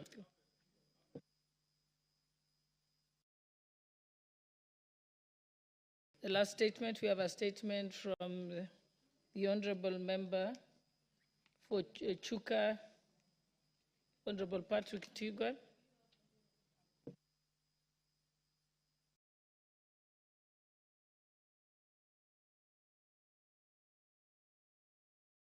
Thank you, Madam Speaker. Madam Speaker, I stand in this House today to pass my sincere condolences and mourn a colleague, a friend, a member of my constituency, Honorable Beatrice Nkadhanyaga. Honorable Beatrice Nkadhanyaga served in this House, Madam Speaker, in the 11th and 12th Parliament. She's a lady who served with dedication, a very hard-working woman. In Tharaka Nithi, we used to say she was the glue that held Tharaka Nithi together. Madam Speaker, it's a very sad moment because we just lost a leader, a very loving woman, a very dedicated leader, Madam Speaker. And as a county and as a country, we are at loss today to mourn Beatrice Nkadhanyaga, the former member of parliament, the immediate former member of parliament for Tharaka Nithi County, the Women Rep. Madam Speaker, Nkadha has been ailing for the last few months. And yesterday, she rested. And I stand in this House, Madam Speaker, to mourn her today and to give my sincere condolences to her family, her children, and the great people of Tharaka Nithi, where she comes from, and members of this parliament who worked very closely with her, because Madam Beatrice was a friend to her in this House. Madam Speaker, I was just thinking when I was seated here, and I was saying it's, as we bid farewell today, as we mourn Nkadha today in Tharaka Nithi, it also was celebration as we for appointment of Kindiki. So it's mixed feelings. It's mixed feelings in the county, Madam Speaker. Madam Speaker, thank you. I even don't know what to continue. I would just request Honorable Murugara, who I know was a very close friend, to give her his condolences. Thank you, Speaker. Honorable Patrick, you're out of order. You cannot give the opportunity to the member for Tharaka. I think I'll give Honorable Dorothy Kiara, then I'll come to you. Yes, but you're out of order. You're taking the Speaker's job. Thank you, Honorable Speaker. Honorable Speaker, indeed, it is a sad day for all of us today. And I want to join my brother, Honorable Patrick, and the entire Tharaka community and the women of this country in mourning Honorable Beatrice Nkadha. Honorable Beatrice Nkadha was a woman of strength. She worked diligently as the first woman representative of Tharaka Nithi, where she was referred to as Mama County. She served the women, the vulnerable, and the rest disadvantaged in the community with a lot of dedication and zeal. Honorable Speaker, I want to say it's a sad moment for the country, and more so for all of us, because we know the great role that Honorable Beatrice Nkadha played during the 2022 general elections. Honorable Beatrice Nkadha, Madam Speaker, if you can remember from her clips, she was very committed to ensuring that this government comes to power, and more so fighting for His Excellency the President. Even when the ground in our own community was so hostile that she was not able to mention anything else, she went on even when there was a lot of noise, shouting, Ruto, Ruto, Ruto. We still remember her for that. Honorable Madam Speaker, I want to join the rest of the members of this House who served diligently with this beautiful soul, Arede, who was very generous, Arede, who put on a smile all the time, even when things were so difficult. And I want to say, may the gracious Lord rest our soul in eternal peace. Thank you. Member for Tharaka Nithi, Honorable George Murugara.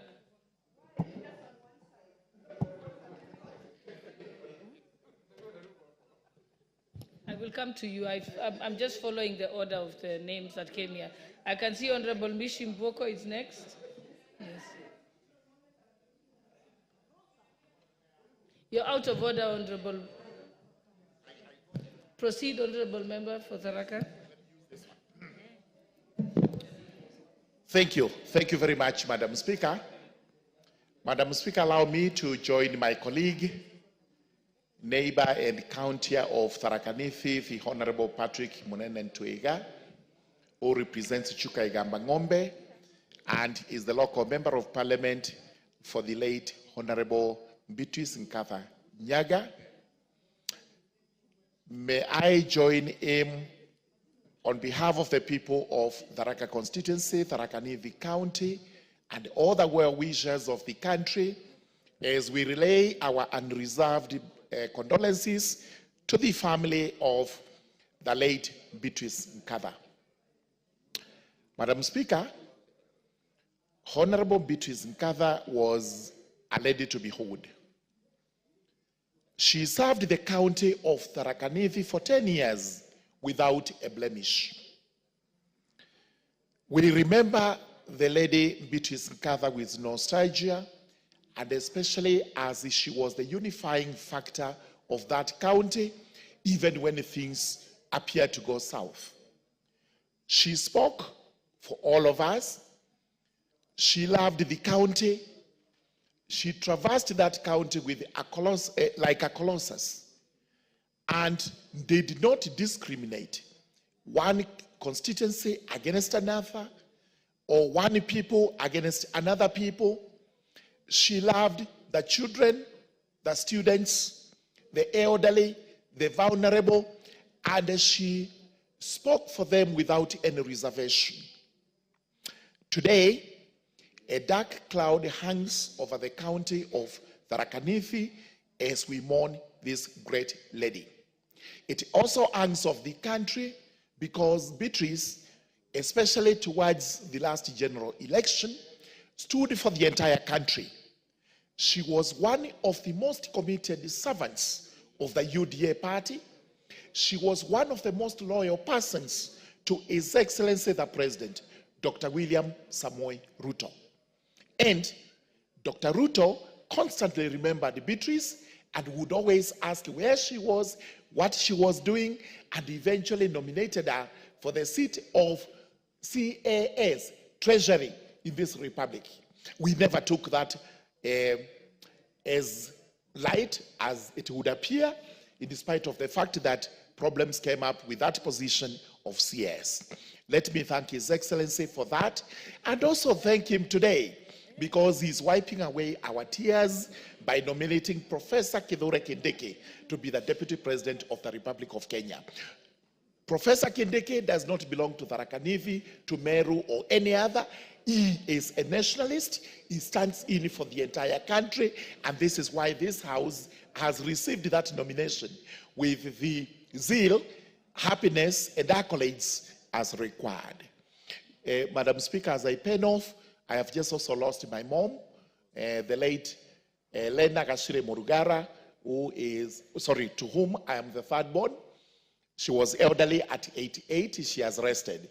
I'm happy that all these members of parliament have actually wished me well and given their condolences to me. And for that, I do sincerely appreciate and thank all of you. Thank you very much. The Honorable Member for Likoni, Honorable Mishimboko.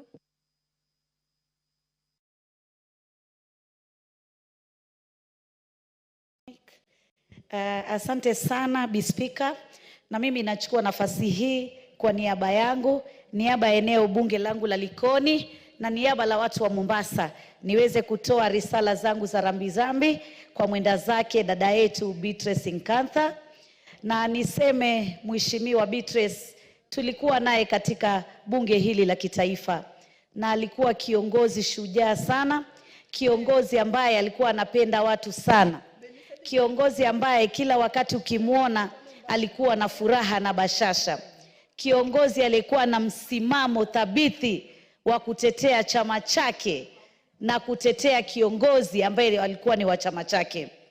Na tulikuwa tunajua dada yetu ataweza kuingia katika ule uongozi ule tulikuwa tunaita Kiingereza kwa ufupi CAS, lakini kwa yale mambo yaliyotukia hakuweza kufika hapo. Tunasikitika sana, hata nimetamautishwa kusikia kwamba alikuwa amegonjeka kwa muda mfupi, takriban kama miezi miwili hivi. Tungekuwa tumejua, haswa sisi kama kina mama, tungeweza kumtembelea na kuweza kumuombea dua ili Mungu ampatie afueni. Lakini tunajua sisi tulimpenda, lakini Mwenyezi Mungu amempenda zaidi. Mheshimiwa Beatrice, wakati mmoja tulikuwa naye katika kamati moja na tulikuwa karibu sana na yeye. Na nilipenda sana mavazi yake, wakati akivaa alikuwa mama maridadi sana.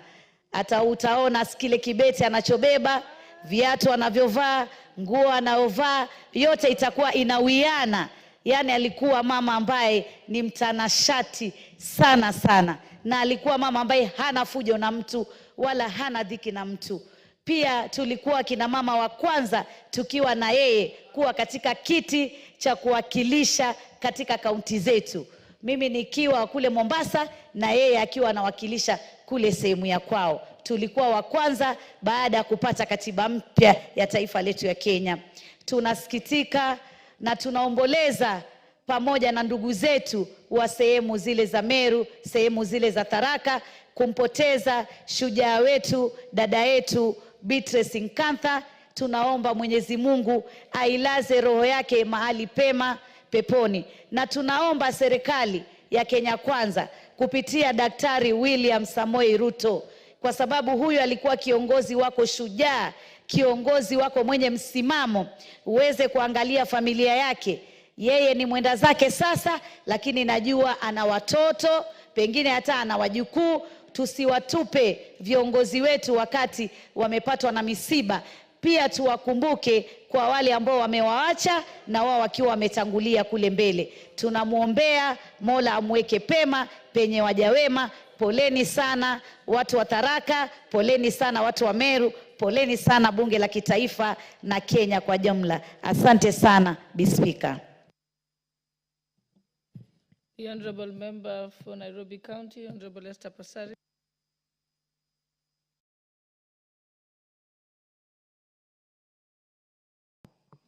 Thank you, Madam Speaker, for giving me this opportunity to speak. I want to send condolences to the family of Beatrice Nkantha Nyaga, for myself and my family and the county of Nairobi. It is indeed a sad moment when you hear that somebody you knew has passed on. And with the nature of life, we served in the 12th Parliament together. We haven't seen her for a while, but I remember we met once during campaigns, and even if she was in UDA and I was in ODM, we still exchanged pleasantries like sisters. I met her again recently when she was appointed to become a CAS of Treasury, and she was very happy. And she was also very happy that I had made my second term. She was such a lovely human being. She was a beautiful soul. She had no inhibitions, and at the same time, she had no hard feelings for anyone. In politics, sometimes when you're in opposing parties, people always, you see that there's tension in the friendship. With her, the friendship was pure, sincere, and as a woman, she believed in the tribe of women, so we stood together. I would like to quote Shakespeare. We are all on the world stage, all as men and women, we're merrily players that are here, that exist, and we have entrances and we exist. So she has exited the stage, but but she will not be forgotten. She has left her landmark. We say sorry to the people of KITHURE KINDIKI. We also say sorry to the people of Kenya, because as a legislator, you don't just serve your constituency or your county, you make decisions that impact and affect and serve all Kenyans. So as she has exited her stage, we also have seen that we have a nomination of the CS KITHURE KINDIKI as the incoming deputy president. And we say that the people of KITHURE KINDIKI have lost with one hand and received with another, but we also recognize that the CS Kindiki is a national figure. He has served in many offices, and he has also served as interior, so he knows that Kenya is one, and we wish him well in his nomination, and we wish this country the best. Condolences to the family. Thank you, Madam Speaker.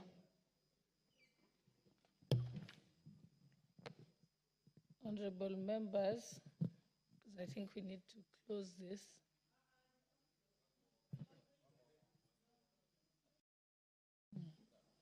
Yes, the honorable member for, yes, you may proceed.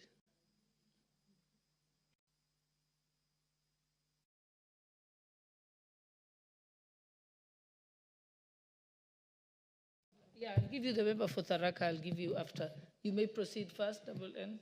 Thank you, Madam Speaker, for giving me this opportunity to send my condolences to the late Mheshimiwa Beatrice Ngatha from Tharaka Nithi County. I know her personally. We have met in many occasions. Even during the last 2022 campaigns, we were with her in many, many meetings. And it is saddens us this morning to hear about the demise of Beatrice Ngatha. We are here to give our sincere condolences to the family, the children, and the whole community of Tharaka Nithi County for losing such a soul who was a kind person. She was a generous person. And above all, she was very smart, even at heart. I represent Embu County as women rep, and I know she was one time the women rep of Tharaka Nithi. And as women rep in this house, this August House, we are saddened to lose one of us. And we can only pray that indeed the Kenya Kwanza government, the UDA, fraternity, and the entire house, that we shall stand with her and the entire family as we remember her and the entire family. May our soul rest in eternal peace. Thank you. Honorable Nduyo, member for Tharaka Nithi, you'll be the last one. Thank you, Madam Speaker, for this opportunity. Madam Speaker, I've been outside trying to draft something better to present in the afternoon, but luckily I got that my colleague has presented this statement to us. Madam Speaker, today is a Sunday and happy day for Tharaka Nithi. Mixed feelings. Madam Ngatha is my predecessor. A lady that I valued, a lady that I honored. When I decided to vie for the seat of woman rep, I was so confused on how I will go about it, because she was like a mentor to me. That's why I even tell my people that I've not come to compete with her. I'm coming to continue from where she stopped. Alende who had been honored, a professional printer that I worked with the provincial administration for close to 26 years. Alende who didn't know the poor and the rich. Alende who left indelible marks, so many indelible marks in Tharaka Nithi County. Madam Speaker, we are sad. Madam Speaker, Ngatha was a very handy-working lady. One of the founding mothers and one of the founding officers and one of the founding politicians of the UDA party. A great friend of Professor KITHURE KINDIKI. I expected her to be here today with us, to be the leading mother to celebrate this joy that is in Tharaka Nithi today. But unfortunately, Madam Ngatha is not there. We are celebrating this great day, yet we are mourning. I've just talked to the son. It's so sad. But I pray that God may give us peace, that God may comfort the people of Tharaka Nithi County, that God may comfort her family. We loved her. May her soul rest in eternal peace. Thank you. So, honorable members, let us rise and for a moment of silence in honor of our departed colleague, Honorable Beatrice Ngatha.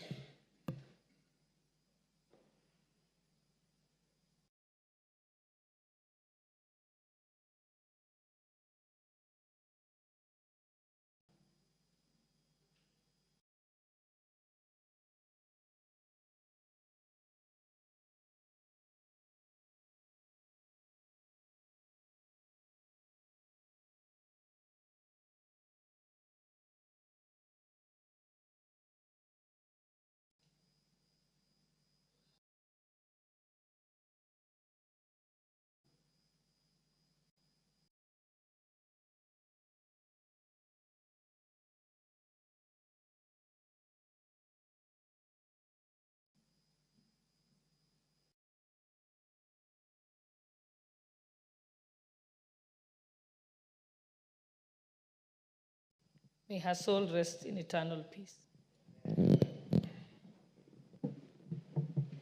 Next order.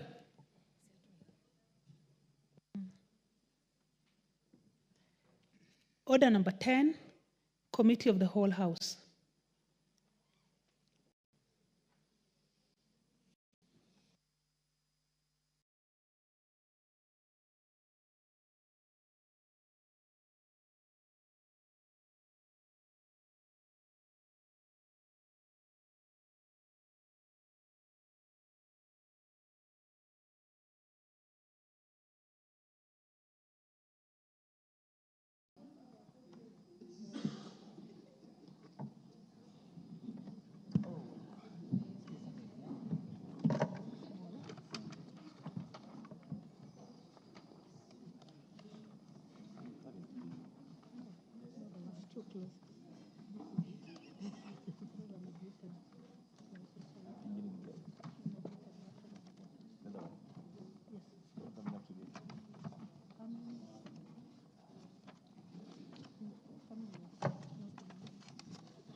Honorable members, order. Honorable members, this is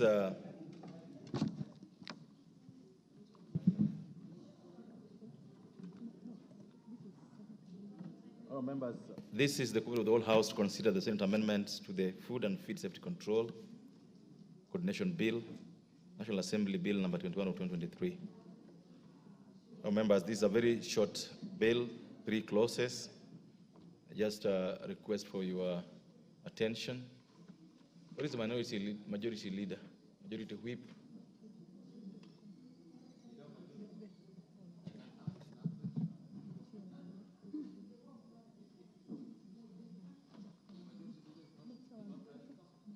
The chairperson for the only chairperson for Agriculture Committee in the House.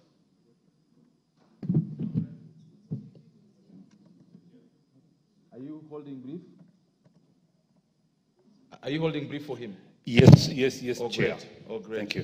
So let's proceed then.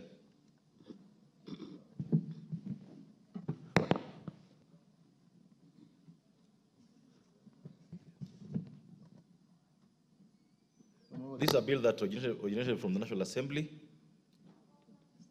then went to the Senate, now is back here with us with proposed amendments from the Senate. Chairperson of the committee will guide us on how to proceed. Would I request the chairperson, the Honorable Justice, would you approach the table?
Yes, Honorable Justice Kemei.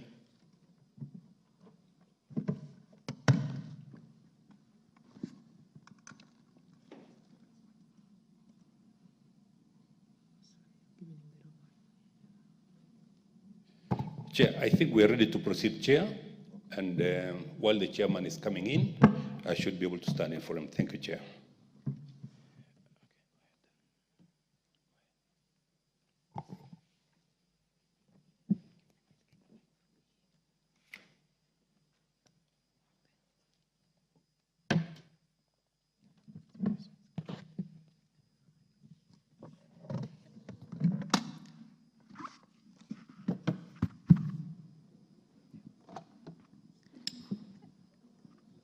Senate amendments to clause 22.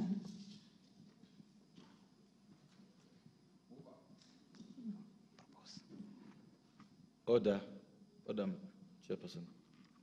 All members, I propose the question that the Senate amendment to clause 22 be now approved. Mover. Chair, we looked at the amendment from the Senate, clause 22, and Chair, after discussing and seeing the merits of the amendment from the Senate, we as a Committee of Agriculture decided to approve the amendment from the Senate. Thank you, Chair.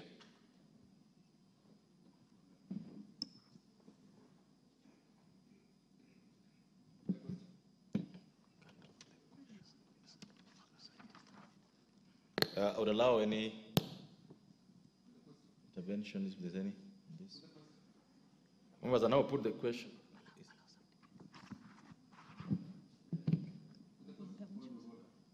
Is there? Yes, Honorable. Thank you, Honorable Chair. Would the chair of that committee please explain the amendments, just for the sake of the public and this House?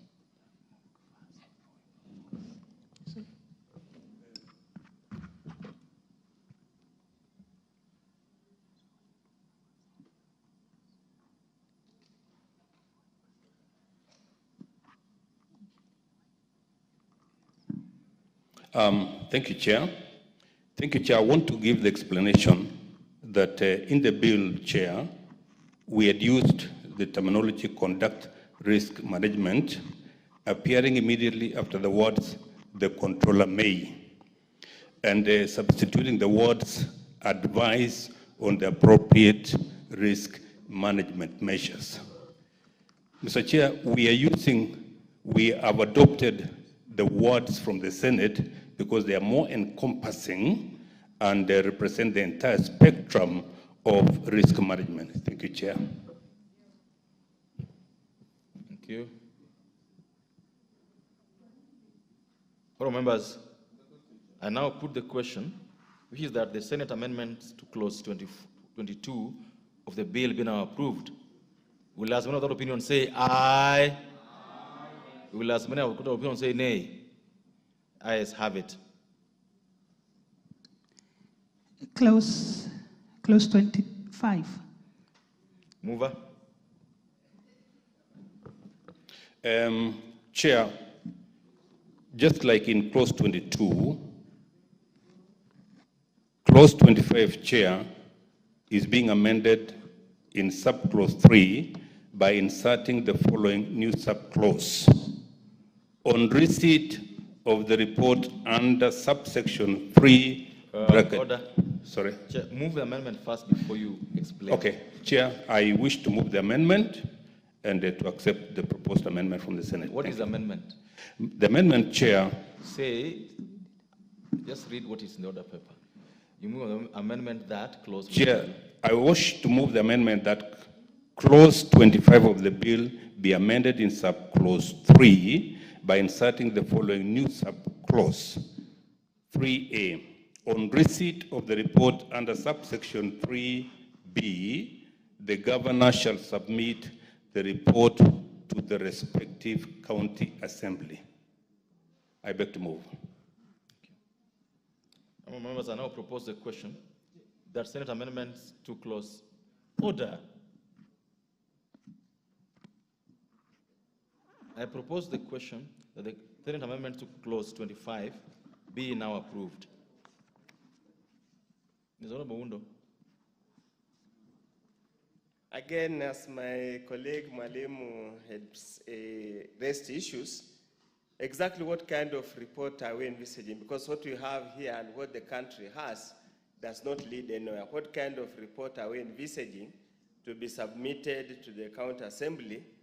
And what is a county assembly expected to do with that report, considering in many cases the caliber of the MCAs in many of the county assemblies?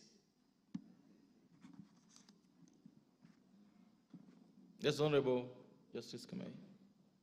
Chair, I want to explain, Chair, that as per the laws of the land, we would not expect the governor to submit any report unless it is authorized by the respective county assembly. So we are basically agreeing, Chair, that it should go through the county assembly before it is passed. Thank you, Chair. Honorable Tuku. Thank you, Chair. I wish to support this amendment for simple reason that members of county assembly are representatives of the people. And indeed, if any report emanates from whatever quarter, needs the approval, ratification, and approval by county assemblies, we are talking of a very important bill here, Food and Feeds Safety Control Coordination Bill. Chair, I come from an agricultural constituency where we do dairy farming, and we have so much of unregulated feeds coming from manufacturers. And of course, we know the kind of infiltration that can happen within the circles of animal feeds. But now, after any investigation or, certification of feeds, this report is brought to the governor and he just approves. We'll be opening a highway maybe for corruption, for unscrupulousness, but with the approval of the assembly, who will have direct mandate from the people to oversight, then they'll have an opportunity to interrogate and even do visits and even involve certification bodies like KEBS to make sure, or Food and Drugs Authority, just to make sure that whatever feeds that are getting to our farmers are up to standards and in the best international standards. Therefore, Mr. Speaker, Chairman, I support this amendment. Thank you. Thank you. Members, I now put the question that the Senate amendment to clause 25 be now approved. Will, as many of that opinion say aye? Will as many of the opinion say nay? Ayes have it. Senate amendments to the first schedule. Mover. Chair, I wish to move that the first schedule be amended by inserting the following new items immediately after item number 3. Each county government department dealing with matters relating to agriculture, that is 3A, Chair, and then 3B, each county government department dealing with matters relating to health. Chair, we propose to reject this amendment because the moment we forward, Chair, issues to the county government, we will not be going down to various departments. We'll just be giving the matters to the county government, and then the county government will deal as per the authorization they have. Thank you, Chair. Your members, I now propose the question that the Senate amendments to clause to the first schedule of the bill be now rejected.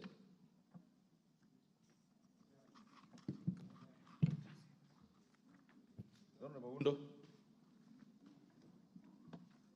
Chair, I totally concur or agree with the committee.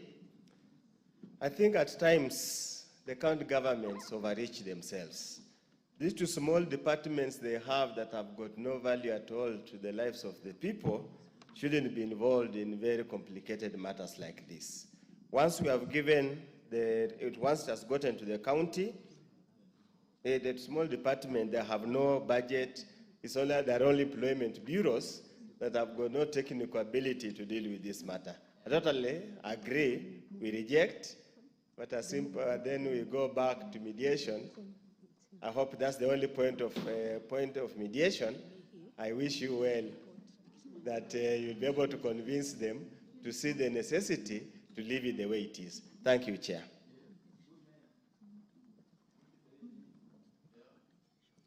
Yes, Honorable Bai.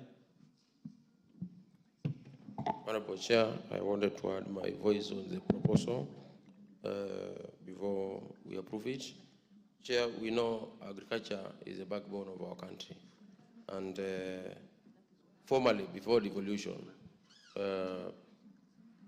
whoever was in the country could tell there was some serious activities to do with agriculture on the fields. Officers who had been sent there, supporting farmers, having vehicles, having motorbikes. But today, Chair, after devolution, agriculture is not as much supported by the county governments the way the national government used to support agriculture before devolution. Chair, moving, if we take this direction for another 10, 20 years, this country may start borrowing unnecessary or foodstuffs which we have never thought Kenya could run out of, especially beef. We can see the industry of livestock in agriculture is much affected. There are no extension officers. You find some counties with counties, I don't know which county up to this far has ever employed, a veterinary officer.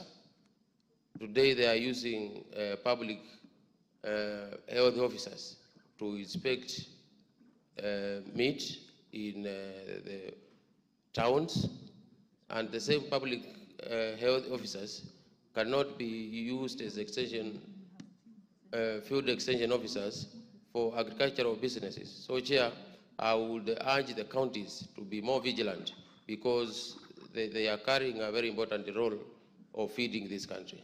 And as we empower them, they should take up their role with strength. Thank you.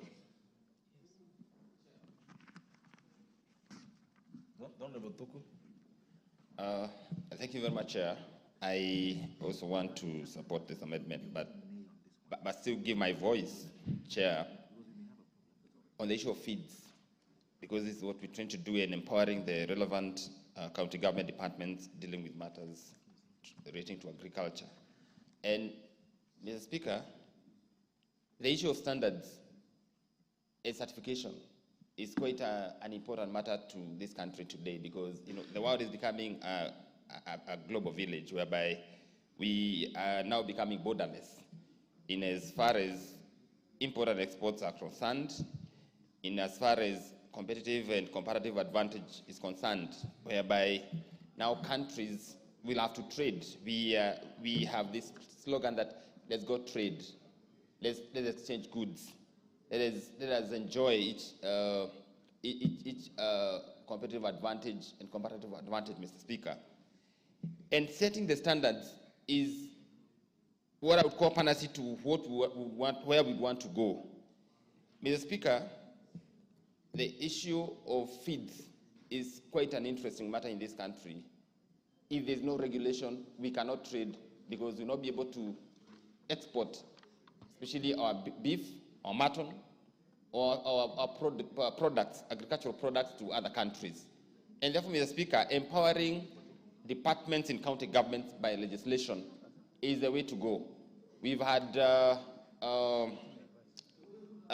exporters trying even to create quarantine centers so that then they can put their animals in certified areas, but without legislation. With this legislation, Mr. Speaker, then it means a farmer in Kinangop, a farmer somewhere in Kwale, a farmer somewhere in Kajiado can, without belaboring, be able to export their staff without further certification. And therefore, Mr. Speaker, I support this amendment. Thank you, Mr. Speaker. Thank you. The Honorable Kemei, take your seat. Honorable members, we order. The Honorable Engineer Oscar Sudi, can you take your seat? The Honorable Engineer Oscar Sudi, can you take your seat?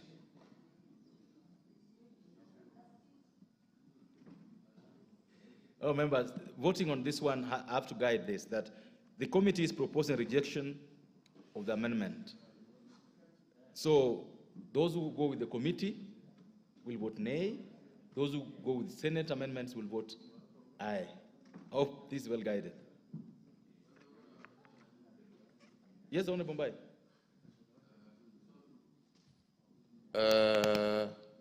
Maybe the honorable member standing in for the chair could indicate the initial proposal of the committee and the proposed amendments by Senate, just to refresh your mind. That was long done. That is what we just finished. Just refreshing my order. Okay. That was just finished doing. The chairperson moved the amendment and explained the amendment. We proposed the amendment. It's been debated. Now we are voting. That's what has just happened. Just order. We cannot repeat that process. We just finished. So we are going. Members, I will now be putting the question, and I've guided that the committee proposes a rejection of the amendment. Those who support the committee will vote nay. The Senate proposes to amend the bill. Those who support the Senate will vote aye. Therefore, members, I put the question that the Senate amendment, the first schedule of the bill, be now approved. Will as many of the opinion say aye? Will as many of the contrary opinion say nay? Nay. The nays have it. Mover.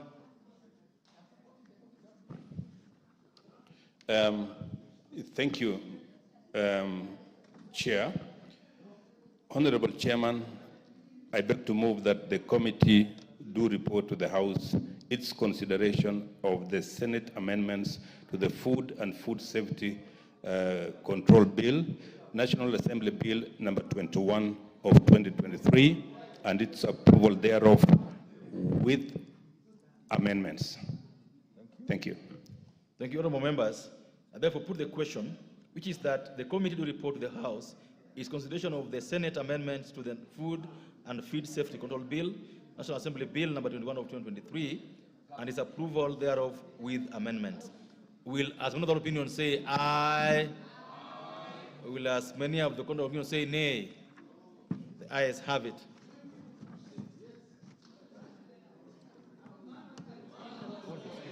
Call the speaker. Call the speaker.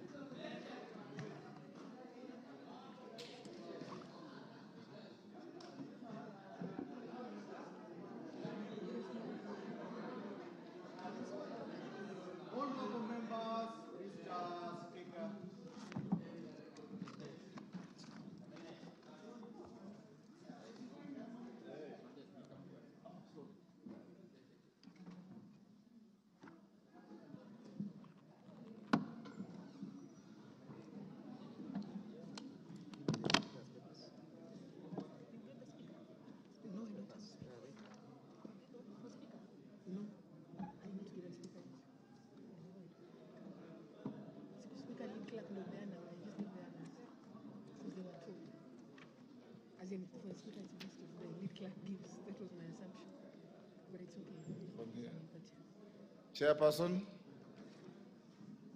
Chairman. Honorable Speaker, I beg to report that the Committee of the Whole House has considered the Senate amendments to the Food and Feed Safety Control Bill, National Assembly Bill number 21 of 2023, and approved the same with amendments. Mover.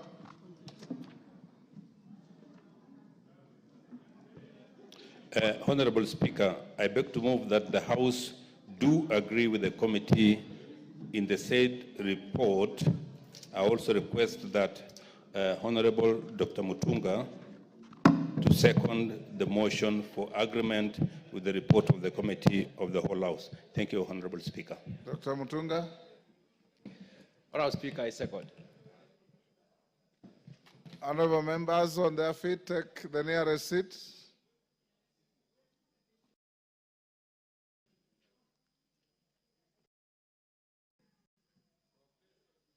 Take the seat, Bashir.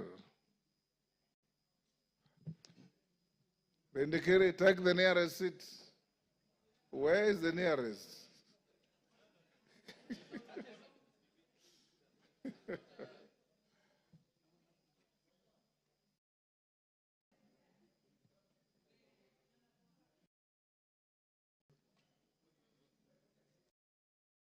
Order, take your seat.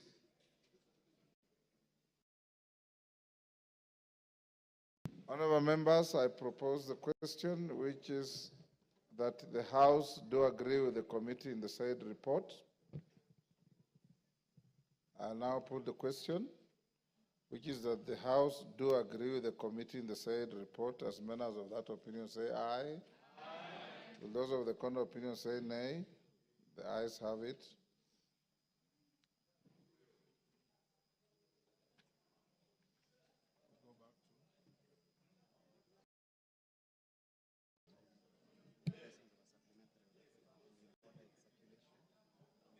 Honorable members, like I did indicate to you earlier,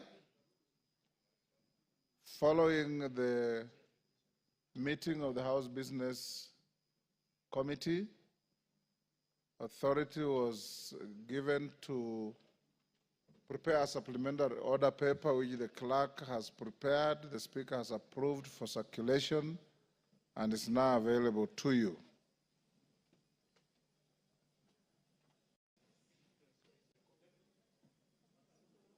Clerk.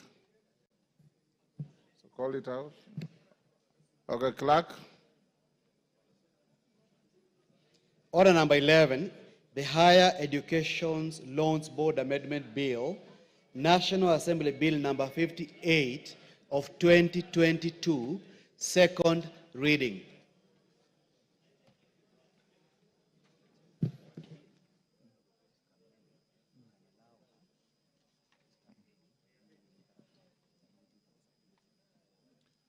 Joyce Kamene, is she in the house? Thank you, Mr. Speaker. Joyce Kamene, you may start moving, but at some point I will interrupt you to deal with the issue that we adjourned the House about before you carry on. Thank you, Honorable Speaker. I wish to move the amendment on the Higher Education Loans Board Amendment Bill, number 58 of 2022. Honorable Speaker, the principal object of this bill is to amend the Higher Education Loans Board Act, number 3 of 1995, to address a specific challenge faced by some of the young students, those who have not yet attained the age of 18 years and, as such, are ineligible to apply for higher education loans under the current legal framework.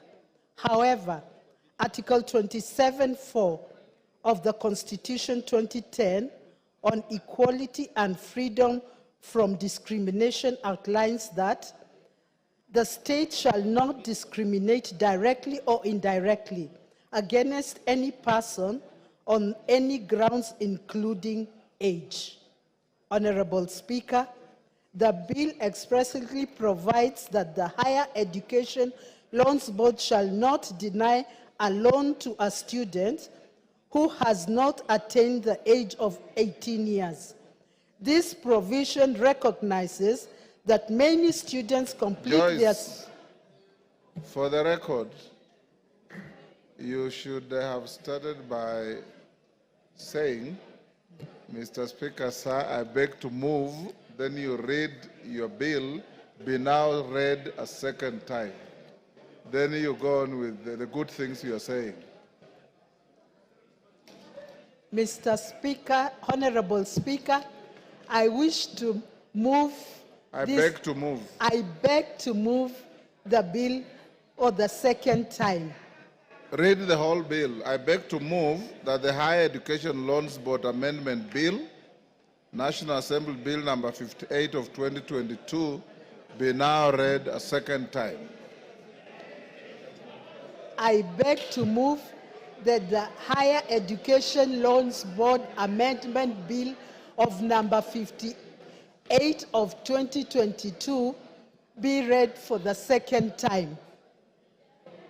Honorable Speaker, the principal object of this bill is to amend the Higher Education Loans Board Act number 3 of 1995 to address a specific challenge faced by our young students, those who have not yet attained the age of 18 years, and as such are eligible to apply for higher education loans under the current legal framework.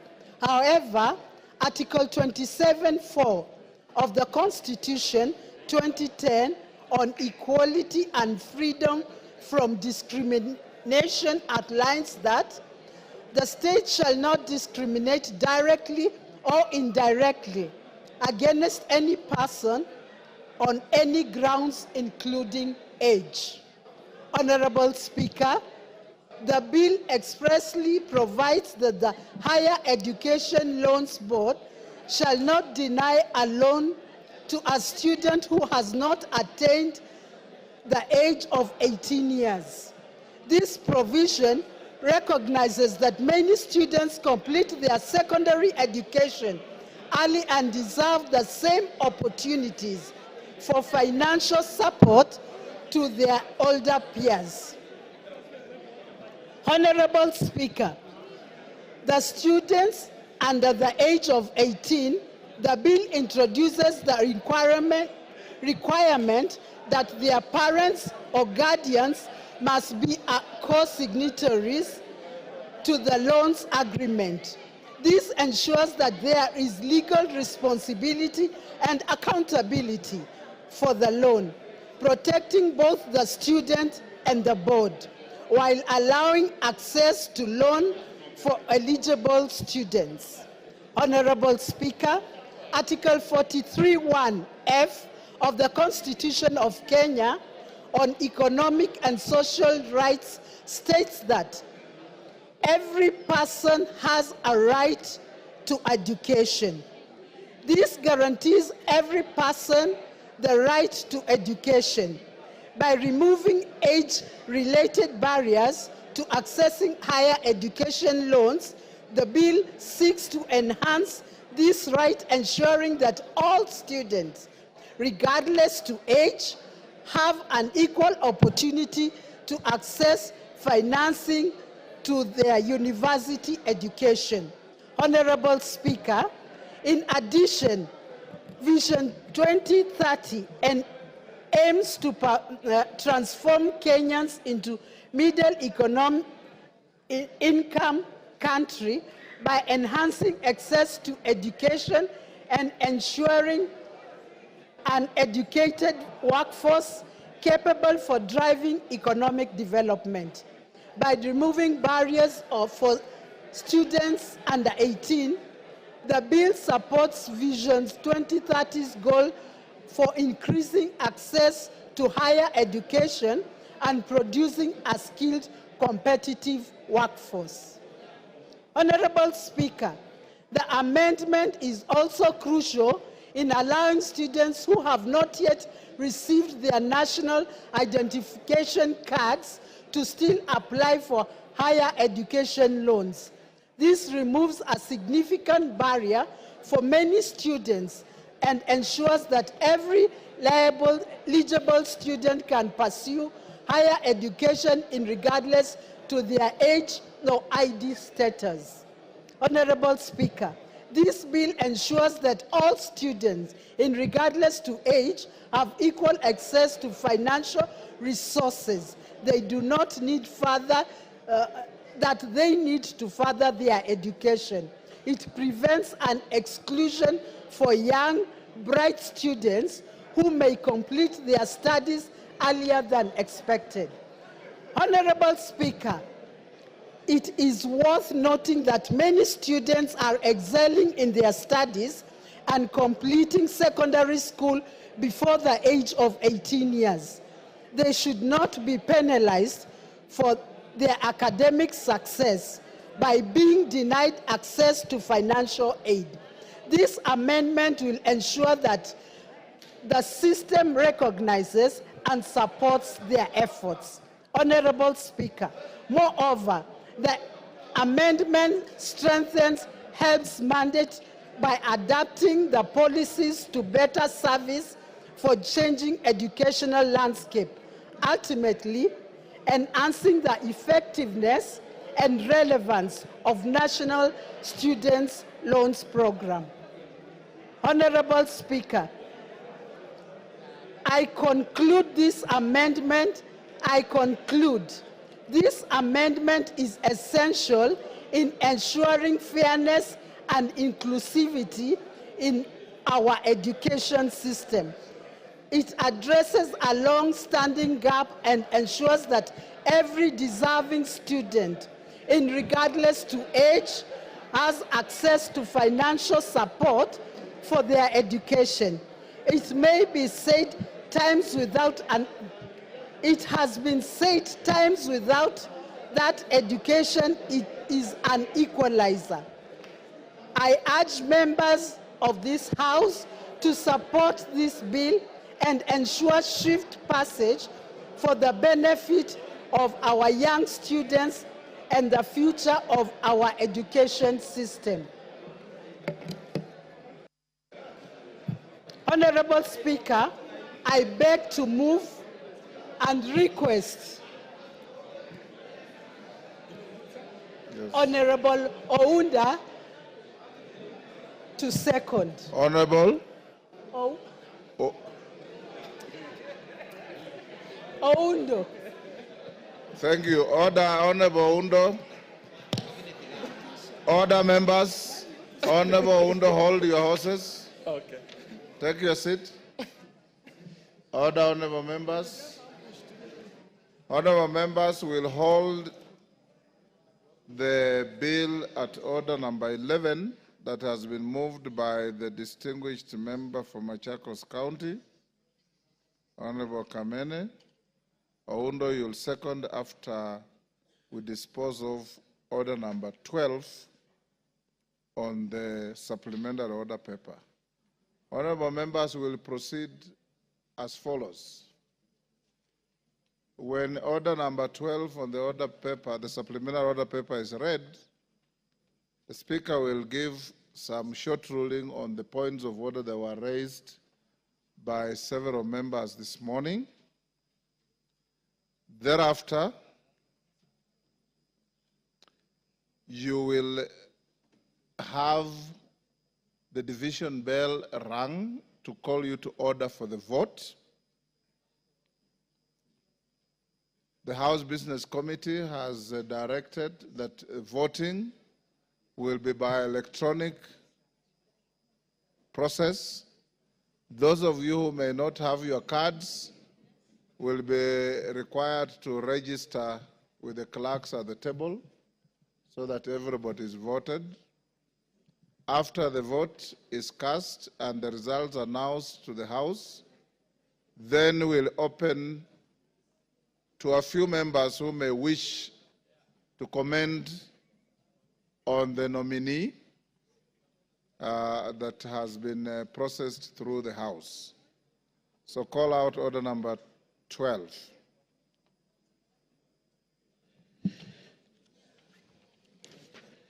Order number 12, voting on the nomination of Professor KITHURE Kindiki, EGH, to fill the vacancy in the office of the Deputy President of the Republic of Kenya.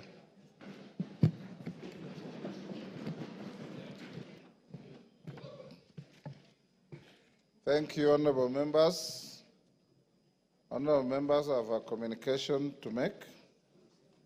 On on the nomination of Professor KITHURE Kindiki, EGH, to fill the vacancy in the office of the Deputy President of the Republic of Kenya. Honorable members, you will recall that earlier this morning at the commencement of the sitting, I notified the House of the receipt of a message from His Excellency the President nominating Professor KITHURE Kindiki, EGH, to fill the vacancy in the office of the Deputy President pursuant to Article 149 of the Constitution. You will further recall, Mutuse, take your seat.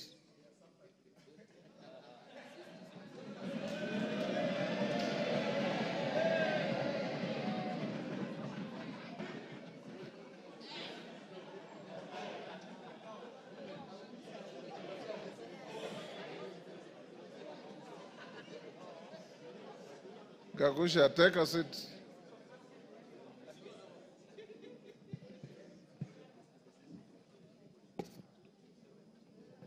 Honorable members, you may further recall that upon notification of the House, several members rose in their places and raised a number of issues for my guidance.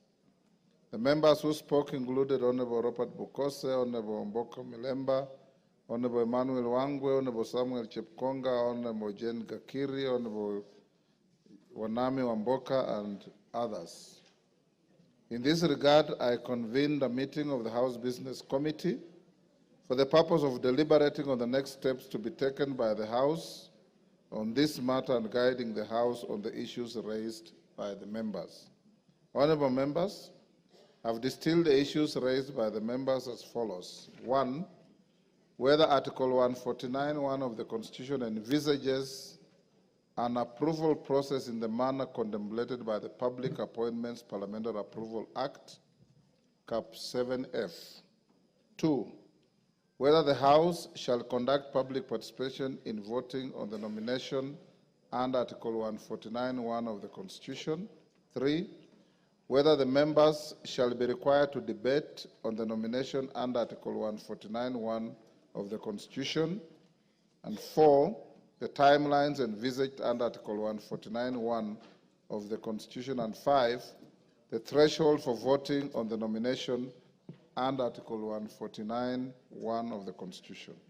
Honorable members, permit me to examine each of the issues that have been raised. The first, on whether Article 149(1) of the Constitution envisages an approval process in the manner contemplated by the Public Appointments Parliamentary Approval Act.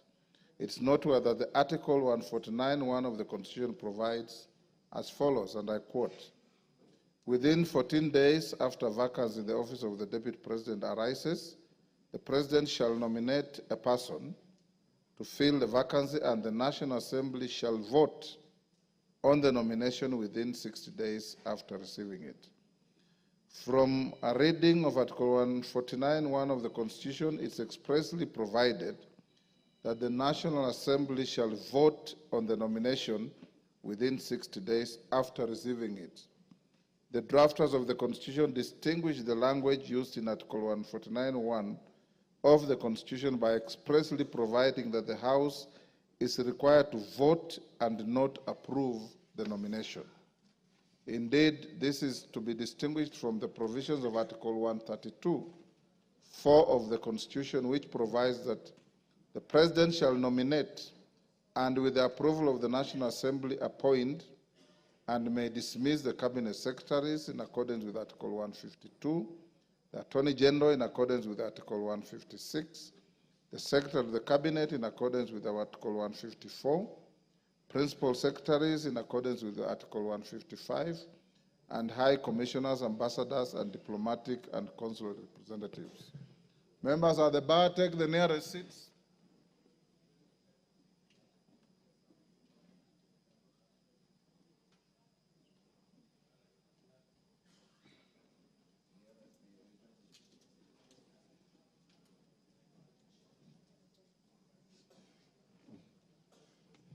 Honourable members, in this regard, for all the state officers that I have just highlighted, the House is required to approve their nomination by the President. However, in respect to the Deputy President, Article 149(1) of the Constitution expressly provides that the House is required to vote on the nomination.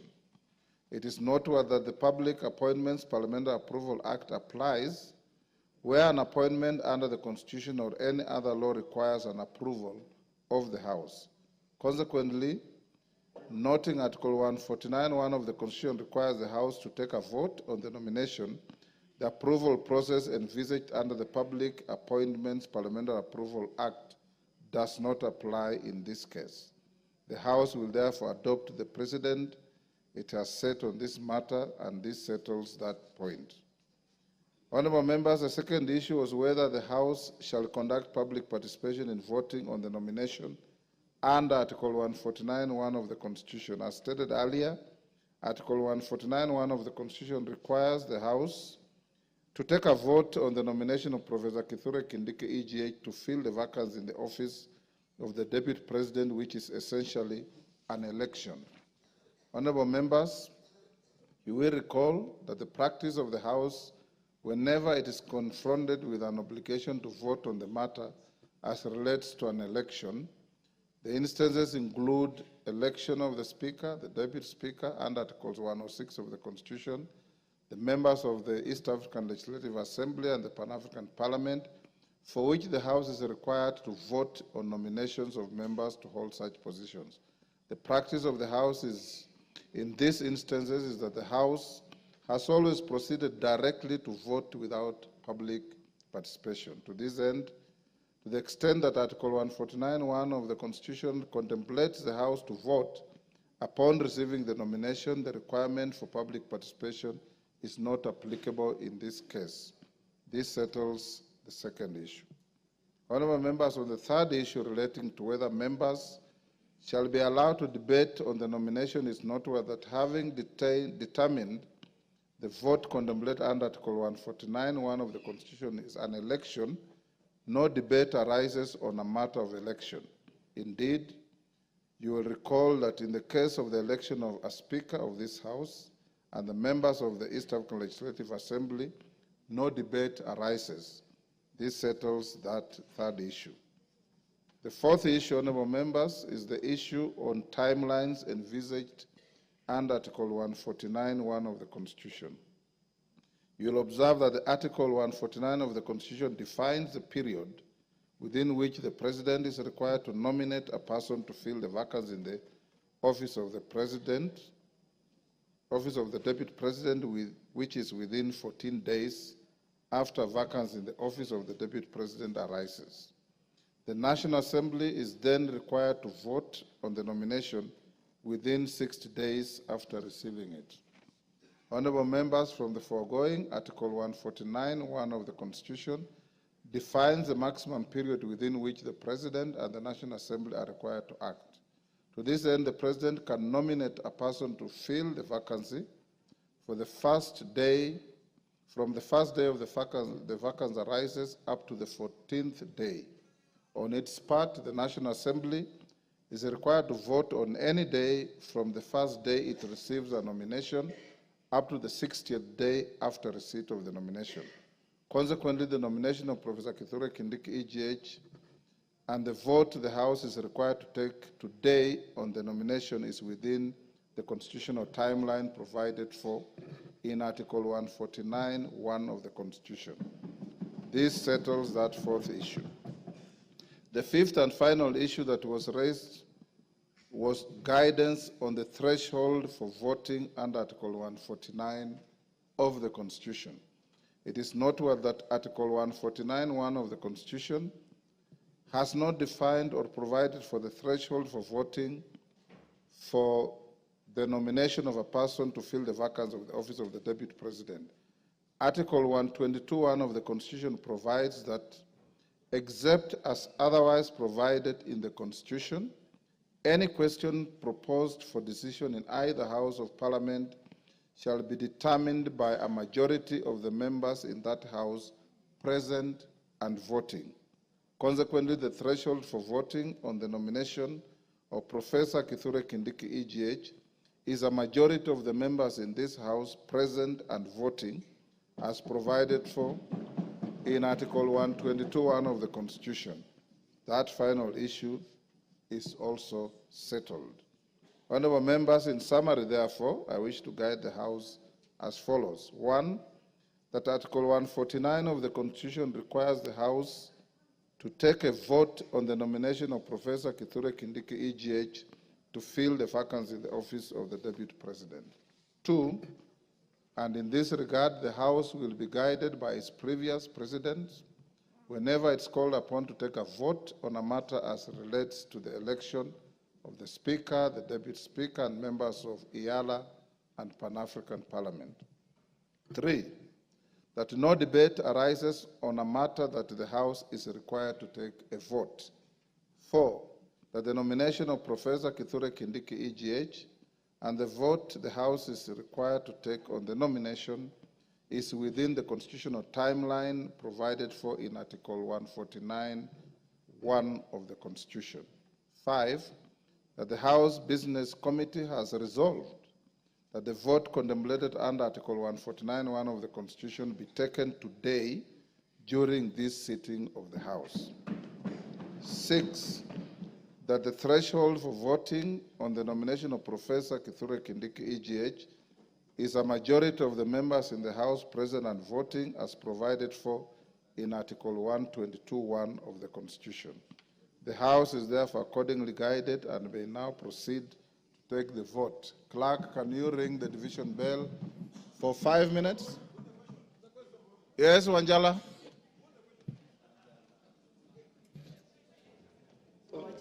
Wanjala? Yes, Mr. Speaker. As you have rightly said, that we will take a vote.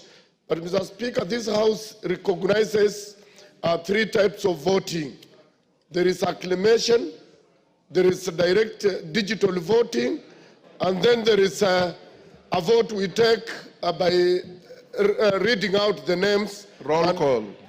Roll call. Roll call, Mr. Speaker. Yes. And, Mr. Speaker, when I sit in this House, we are in concurrence that Professor Kindiki is the man, is the Deputy President. Why don't we just, so that we go home, some of us want to take flights, why don't we just vote by acclamation?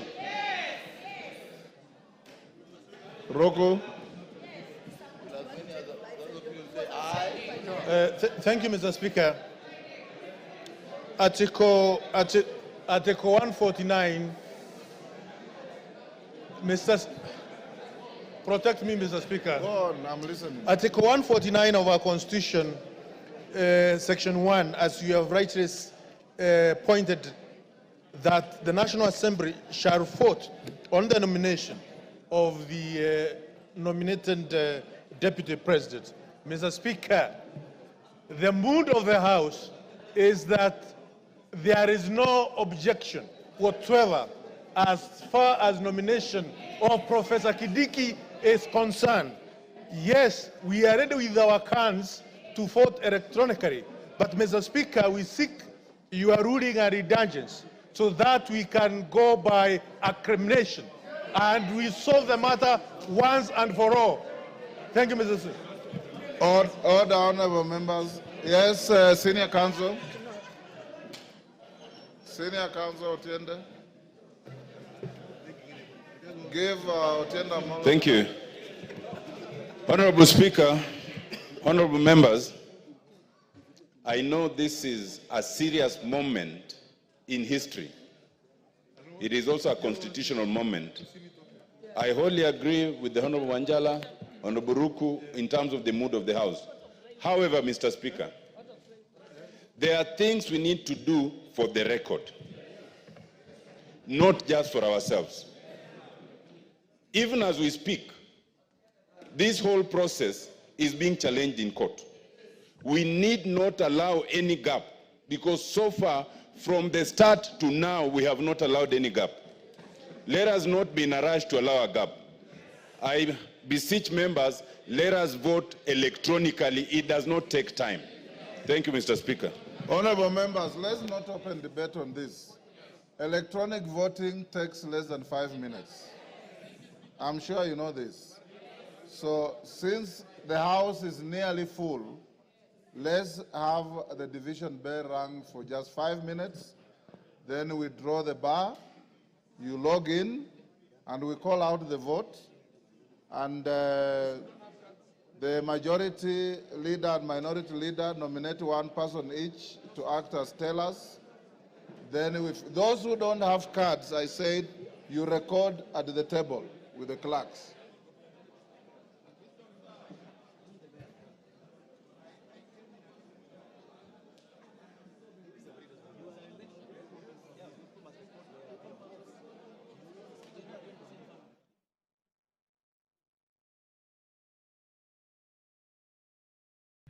You're watching live pictures from the National Assembly, where members of parliament are preparing to vote for the nomination of Professor KITHURE Kindiki to fill the vacancy in the Deputy President's office. Professor KITHURE Kindiki is currently serving as the Cabinet Secretary for Interior and National Administration, a role he has held since October 2022, with a brief hiatus between the 11th July 2024 and 8th of August 2024, when the President dissolved his cabinet. As the Cabinet Secretary for Interior and National Administration, Honorable Kindiki has led and overseen achievement of various milestones and reforms, including the Police Equipment Modernization Program, significantly enhancing the capabilities of Kenya's security services, finalization of a strategic framework to commence implementation of police reforms recommended by the Honorable Justice David Maraga Task Force, as well as abolishment of the previous vetting processes for issuance of national identity cards, recognition of minority groups and stateless communities, ensuring they receive Kenyan citizenship and associated rights, and operationalization of the Public Benefit Organizations Act. These are some of the achievements of Professor KITHURE Kindiki as the Cabinet Secretary for Interior. Prior to his appointment to the Cabinet, Professor Kindiki served as the elected senator for Tharaka Nithi County from 2013, in which time he also served as the Deputy Speaker of the Senate, as well as the Majority Party Leader in the Senate. In his role as Senate Majority Leader, he spearheaded the legislative agenda of the Majority Party in the Senate and served as the leader of the Majority Party. As Senate Deputy Speaker, Professor Kindiki deputized the Senate Speaker in presiding over sittings and debates in the House of Senate and enforcing rules of procedure and parliamentary processes. Honorable Kindiki also conducted oversight roles, governance of counties, and participated in law-making on matters affecting counties. As an advocate of the High Court of Kenya with legal experience spanning over 24 years, Honorable Kindiki was consulted for international organizations, including the World Trade Organization's WTO, the African Union, the Intergovernmental Authority on Development IGAD, the United Nations, and UN specialized agencies such as the United Nations High Commissioner for Refugees UNHCR and United Nations Development Program UNDP, and practice as Defense Counsel at the International Criminal Court at The Hague. Honorable Kindiki has also taught law and held various administrative positions at Moi University School of Law and the University of Nairobi School of Law. He began his career as an assistant lecturer in law at Moi University immediately upon graduating with an undergraduate degree in law. He then joined the University of Nairobi as a lecturer after graduating with a PhD in international law, where he quickly rose to the head of Department of Public Law at the young age of 33 years, and then to position of Associate Dean at the age of 35. Professor Kindiki was later promoted to the post of Associate Professor of Law at Kenyatta University. He has authored 35 publications, including books, book chapters, and articles in local and international peer-reviewed journals. Honorable Kindiki holds a Bachelor of Law degree from Moi University, a postgraduate diploma in law from the Kenya School of Law, a Master's of Law degree, and a doctorate in international law from the University of Pretoria in South Africa. His professional affiliations include membership of the Academic Council on the United Nations System, the International Association for the Study on Forced Migration, the International Commission of Juries, the East African Law Society, and the Law Society of Kenya, LSK.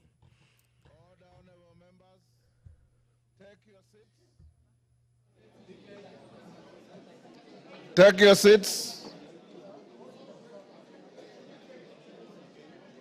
Sergeant, you may now draw the bar. Close the bar, sorry.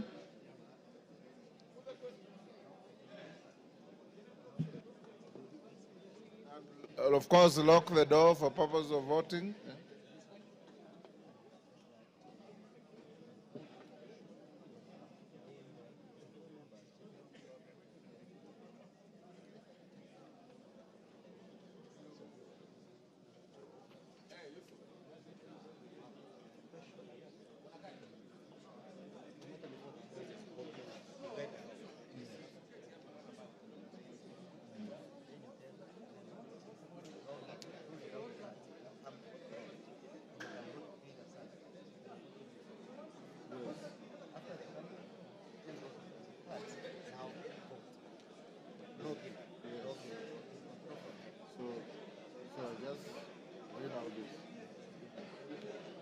Order, honorable members.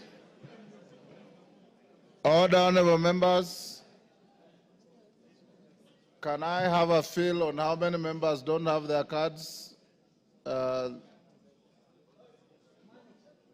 Not many.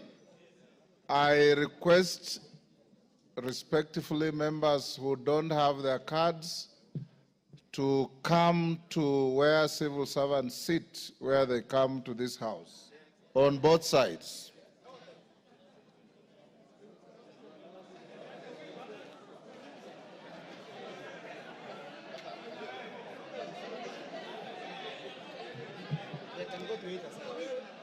And you can go to either side, it doesn't matter, but get in there. Sergeant, give them way.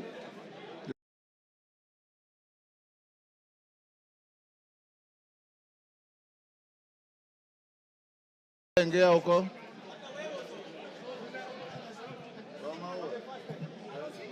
Yes. Get to this side, honorable members without cards.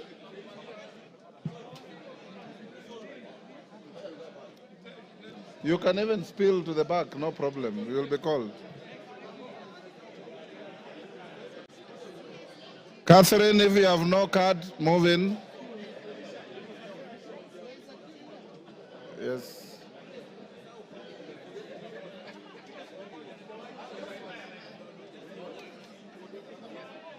Member for Gatundu. Member for Gatundu, complete your journey where you're going. Order, honorable members. Move this side. Evo Barra, you also don't have your card. Come this side. Now, honorable members, the question we are voting on is on the nomination of Professor KITHURE Kindiki, EGH, to fill the vacancy in the office of the Deputy President of the Republic of Kenya. That is the question. Now log in. Take out your cards. Take out your cards. Log in.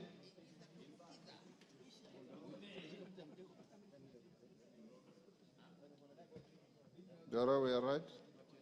Not yet. Tungoje wakurugenzi wa mitambo. Catherine, you have your card? Yes, yes, I can. Yes. Who are the tellers? They're not tellers. Okay. Order. Katana, what is the problem?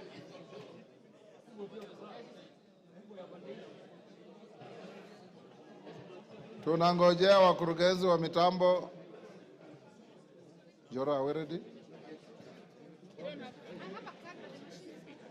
Okay. Are we? Yes.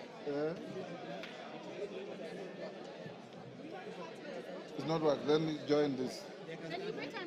Okay, members. Members who have logged in now vote.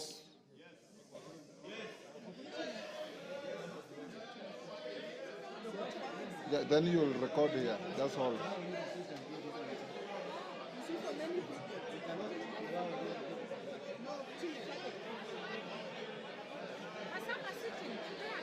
Yeah?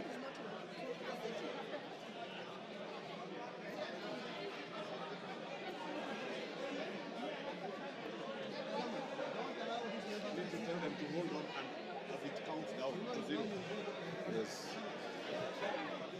Don't order members, don't interfere with your cards so that the system can record and count as you vote.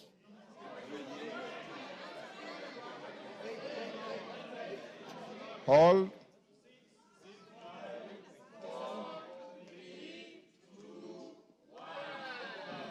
End of voting.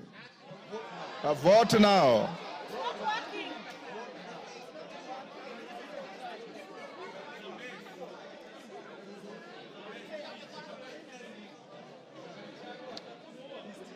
Order.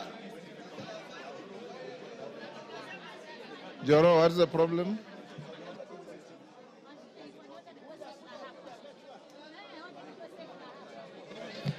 Order, members. Let's repeat. Log out.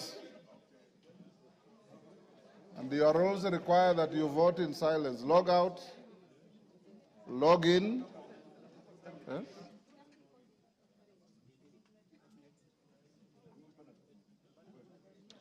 Once you've logged in, just hold until you are told vote now.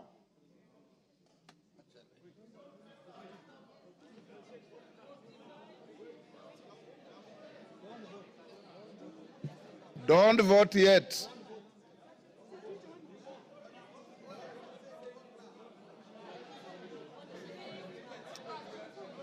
Is it malfunctioning? Kirui, is it malfunctioning?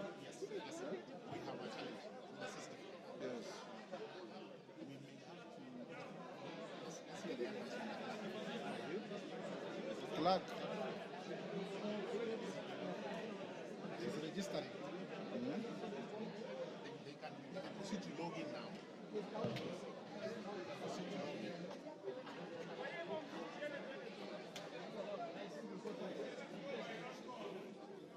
Is it working?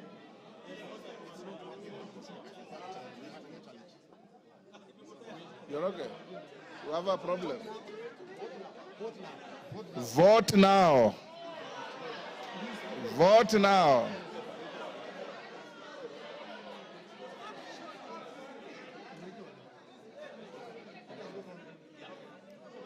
Vote now.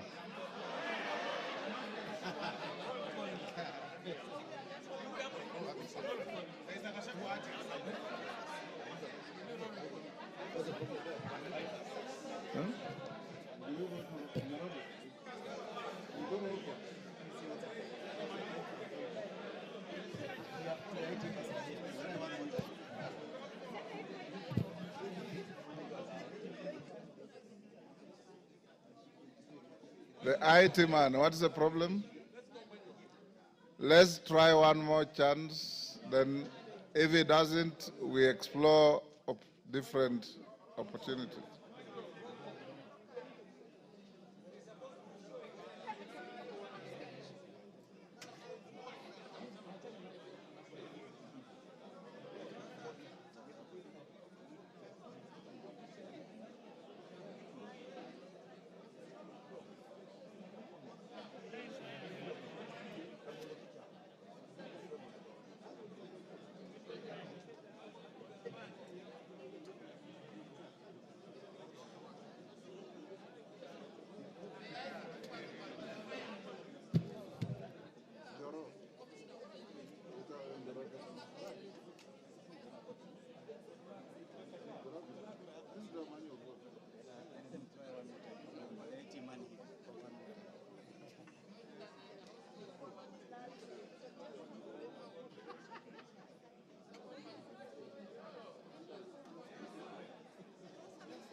Vote now.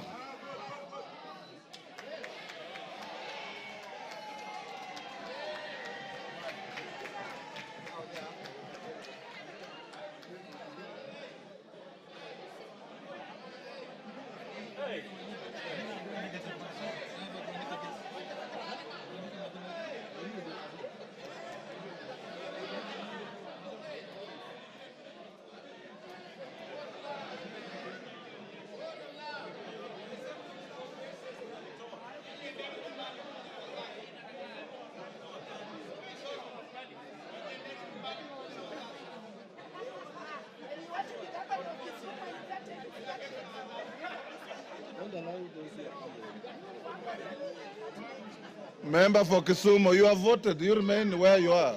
Eh? Pardon? Yes, it's done.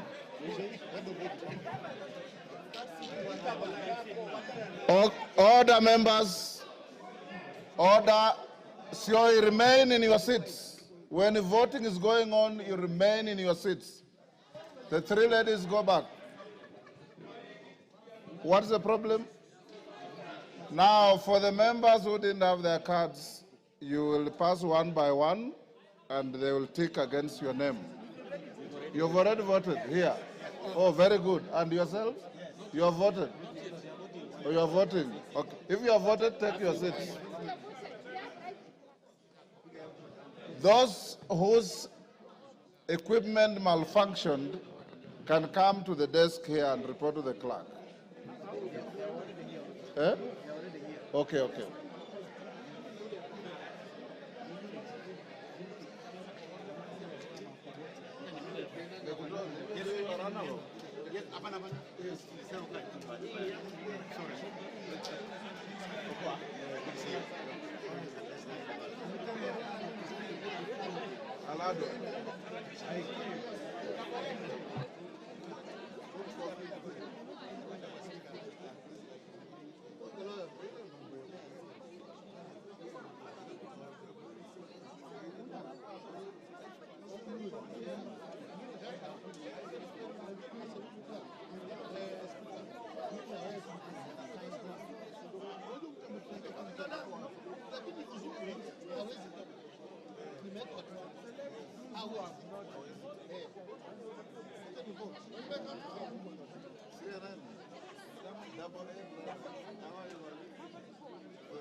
On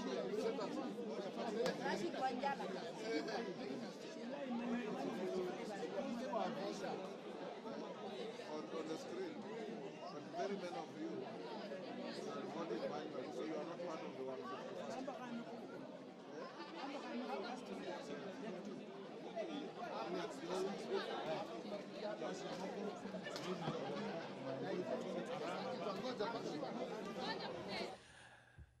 Good afternoon. You're watching live pictures from the floor of the National Assembly, where members are currently voting on the nomination of Professor KITHURE Kindiki to fill the vacancy in the Deputy President's office. The professor was nominated today by the President to fill up that position, which fell vacant following the removal from office of the previous holder. And Professor Kindiki is currently serving as the Cabinet Secretary for Interior and National Administration, a role he has held since October 2022, albeit also for a small or a brief hiatus between July 11th and August 8th, 2024. The Cabinet Secretary for Interior and National Administration has served under different capacities, among them the Deputy Speaker of the Senate, the Senator for Tharaka Nithi County, and is currently serving as the Interior Cabinet Secretary.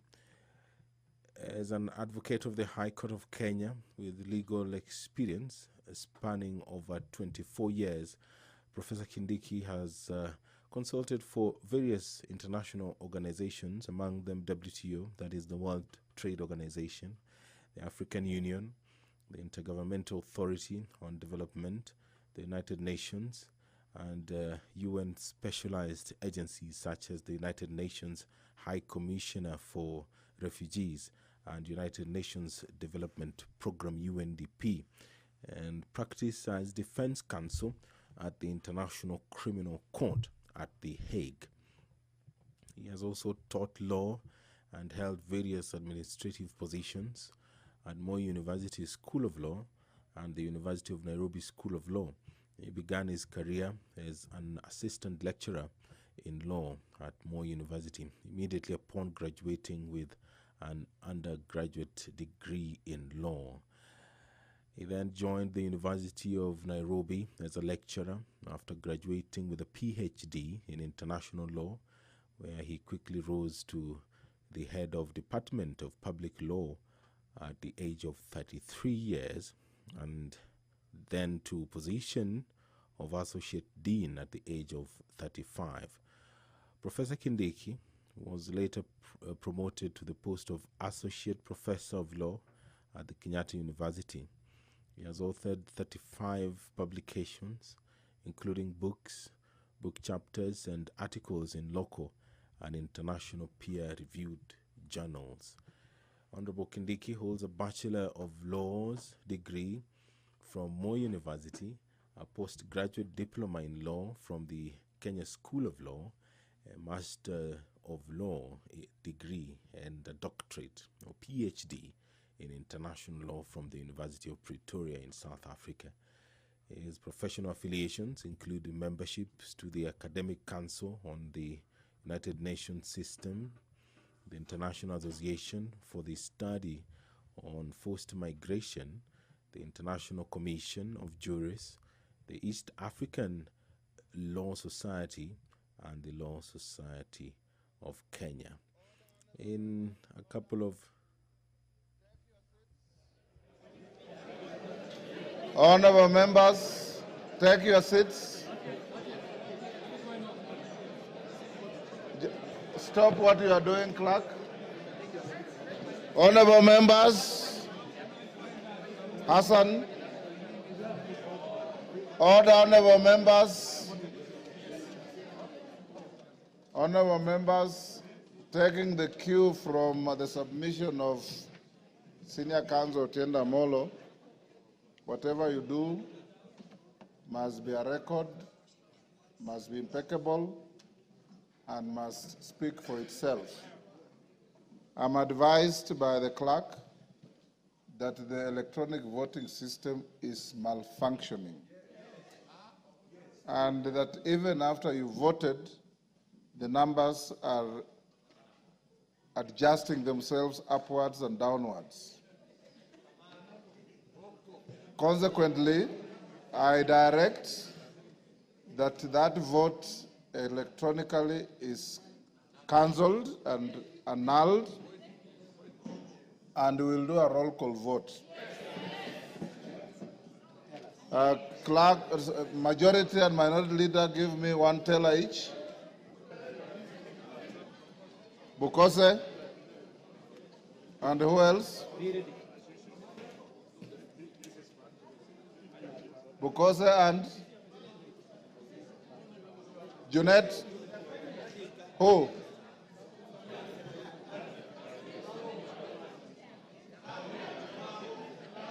Madam myself. Okay. Bring to who? Zamzam. Yes. And who else? One more.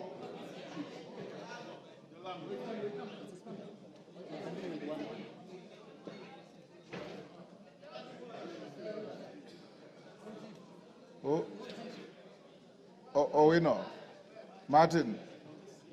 Okay, honorable members, once again, the vote is on the nomination of Professor KITHURE KINDIKI, EGH, to fill the vacancy of the office of the Deputy President of the Republic of Kenya. Clerk, you can start.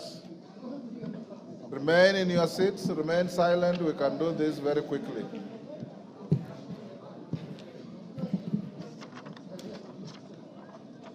You ready? Tell us what you say. Ready? Ready? Ready? Ainabkoi, Chepkonga Kiprono Samuel. Ainamoi, Langat Benjamin Kipkurui. Ainamoi, Langat Benjamin Kipkurui. Not present. Aldai, Kitani Marian Jebet. Alego Usonga, Atandi Samuel.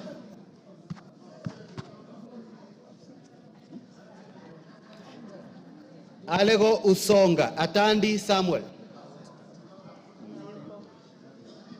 Awendo, Owino John Walter.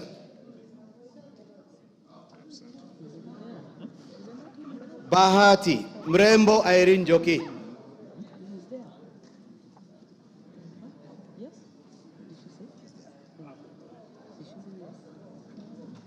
Balambala, Shurie Abdi Omar.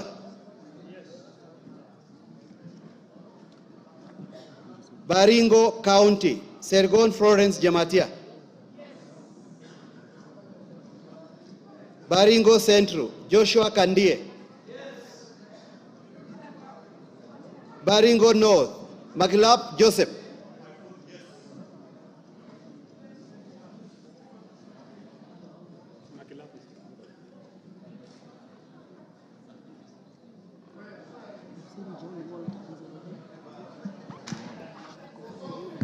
Yes.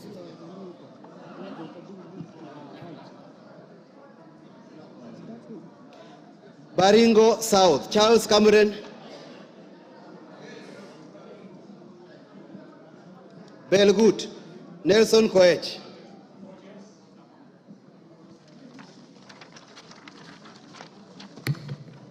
Bobasi, Innocent Obiri. Bobasi, Innocent Obiri. Bobasi, Innocent Obiri.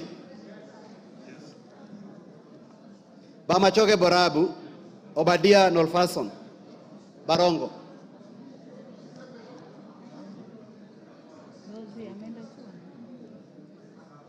Bomachoge Chache, Alpha Miruka Ondieki.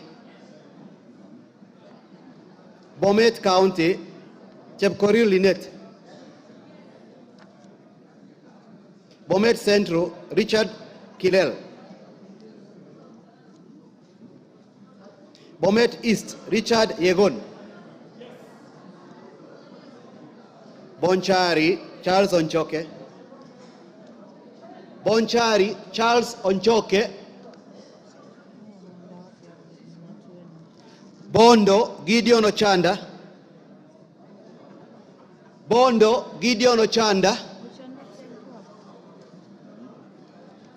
Borabu, Patrick Osero. Budalangi, Sauti Bita Wanjala. Bumula, Nelson Jack Wamboka. Bumula, Nelson Jack Wamboka. Bungoma County, Catherine Najala Wabilianga. Bungoma County, Catherine Nanjala Wabilianga. Bura, Ado Kuno Yakub. Bura, Ado Kuno Yakub. Bureti Kibet Komingoi Kirui. Busia County, Catherine Omanyo. Butere, Nicholas Tindi Mwale. Nicholas Tindi Mwale. Butula, Joseph Oyula. Butula, Joseph Oyula. Buri, Muruidhania Rindikiri Mugambi. Central Imenti, Moses Nguchine. Changamwe, Omar Mwinyi.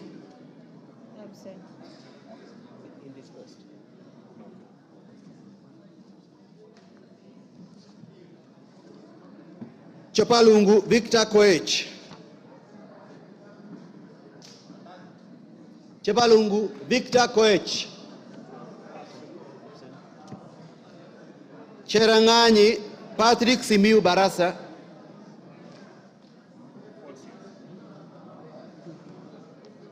Chesume, Paul Biego.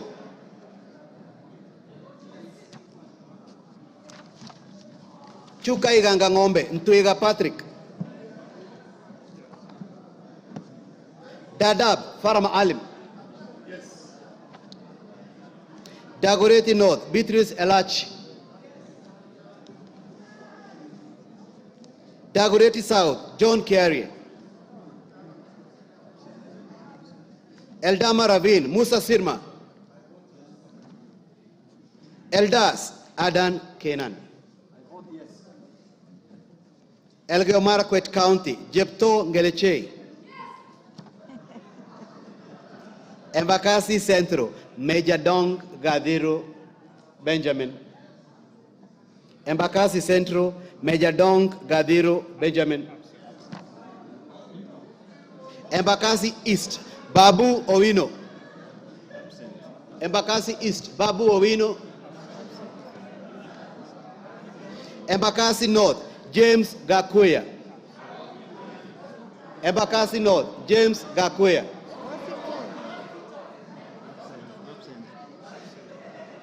Embakasi South, Julius Mawade. Julius Mawade. Embakasi West, Mark Samuel Mwenje Mureithi.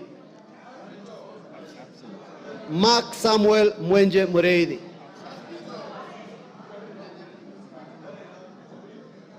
Embu County, Double N Pamela Njoki. Mgwen Lelmengit Joseph Kipto. Mgwen Lelmengit Joseph Kipto. Emuhaya Omboko Milemba. Emurodikil Johanna Ngeno. Endebes Kukose Doctor. Fafi Farah Sala Yakub.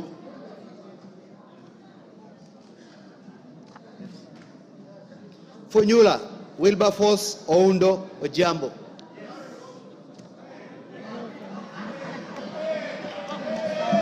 Galole Said Buya Hiribai. Galole Said Buya Hiribai. Said Poster. Ganze Kenneth Charo Tungule. Charo Kenneth Charo Tungule. Garissa County Udgon Amina.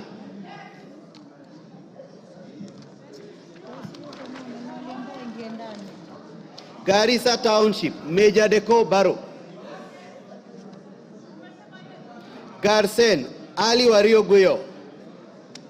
Garsen Ali Wario Guyo. Gatanga Mureu Wakili.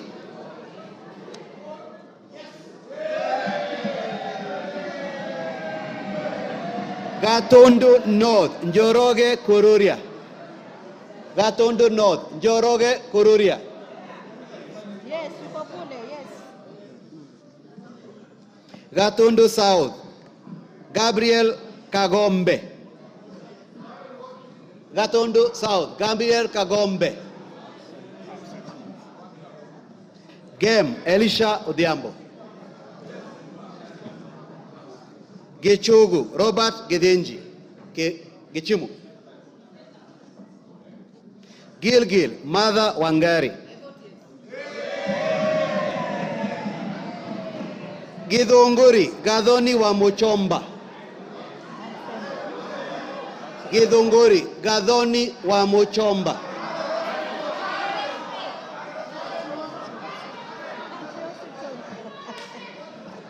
Hamisi Charles Gimose. Hamisi Charles Gimose. Homa Bay County Bensuda Joyce Otieno. Homa Bay Town George Peter Kaluma. Igembe Central Daniel Kili Karido. Igembe North Taitumu Munaiba Julius. Igembe South John Paul Mwirigi. Ijara Abdi Ali. Ikolomani Bernard Shinali Masaka. Yes. Isiolo County Mumina Bonaya. Isiolo North Joseph Samal.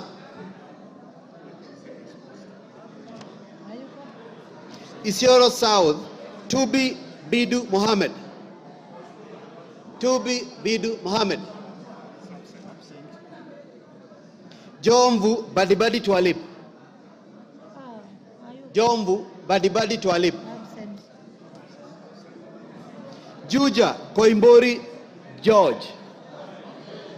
Juja Koimbori George.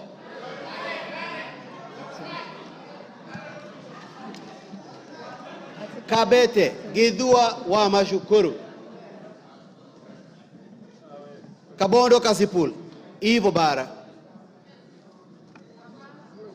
Kabuchai Joseph Kalasinga. Kabuchai Joseph Kalasinga. Kacheliba Lote Titus. Kacheliba Lote Titus. Kaiti Joshua Kimilu. Kaiti Joshua Kimilu. Kajiado County Lea Sankaire. Kajiado Central Elijah Memusi. Elijah Memusi. Kajiado East Kakuta Maimai. Kajiado North Ngogoyo Onesmus. Ngogoyo Onesmus.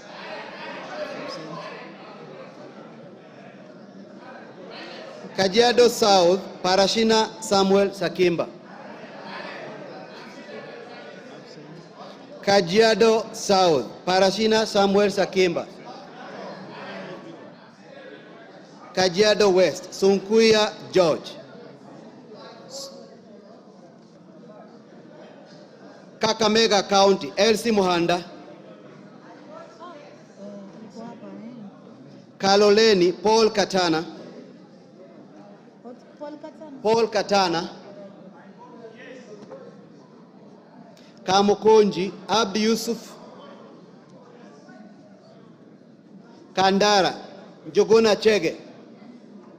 Kandara, Njogona Chege. Kandui, John Makali.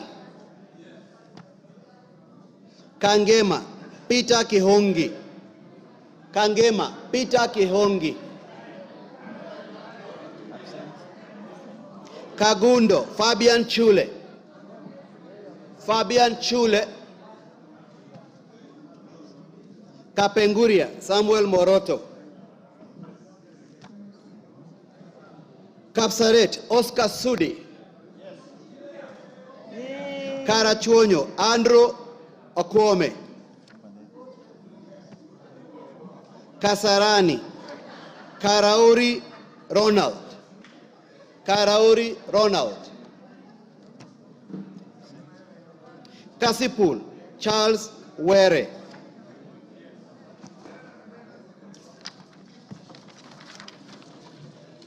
Kadhiani, Robert Mbui.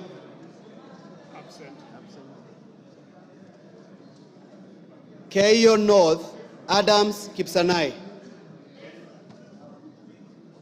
Keio South, Gideon Kimayo. Kericho County, Beatrice Kemei. Keses, Julius Ruto Kipleting. Wisero, Christopher Aseka Wangaya. Kiamba, John Jogona Kawanjiku. Kawanjiku. Kiambu, John Machua. Kiambu County, Ann Wamuratha. Kibra, Peter Orero. Kibwezi East, Jessica Mbalu. Jessica Mbalu. Kibwezi West, Mwengi Ekomas Mutuse.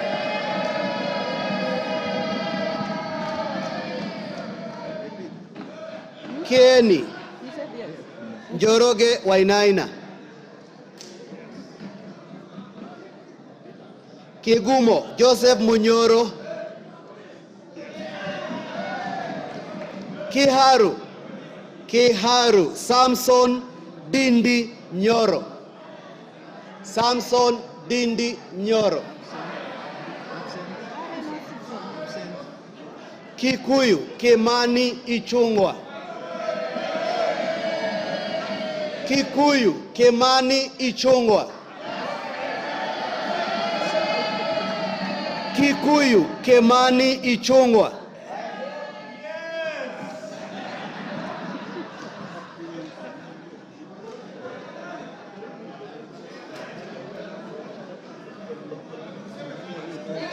Kilgoris Sunkuli Julius Lekaken. Kilgoris Sunkuli Julius Lekaken. Kilifi. Yeah. Kilifi Mwanyanje Gertrude Mbeyu. Kilifi North Baya Owenya. Kilifi South Kiti Richard Ken Chonga. Kilome Thaddeus KITHURE Zambia.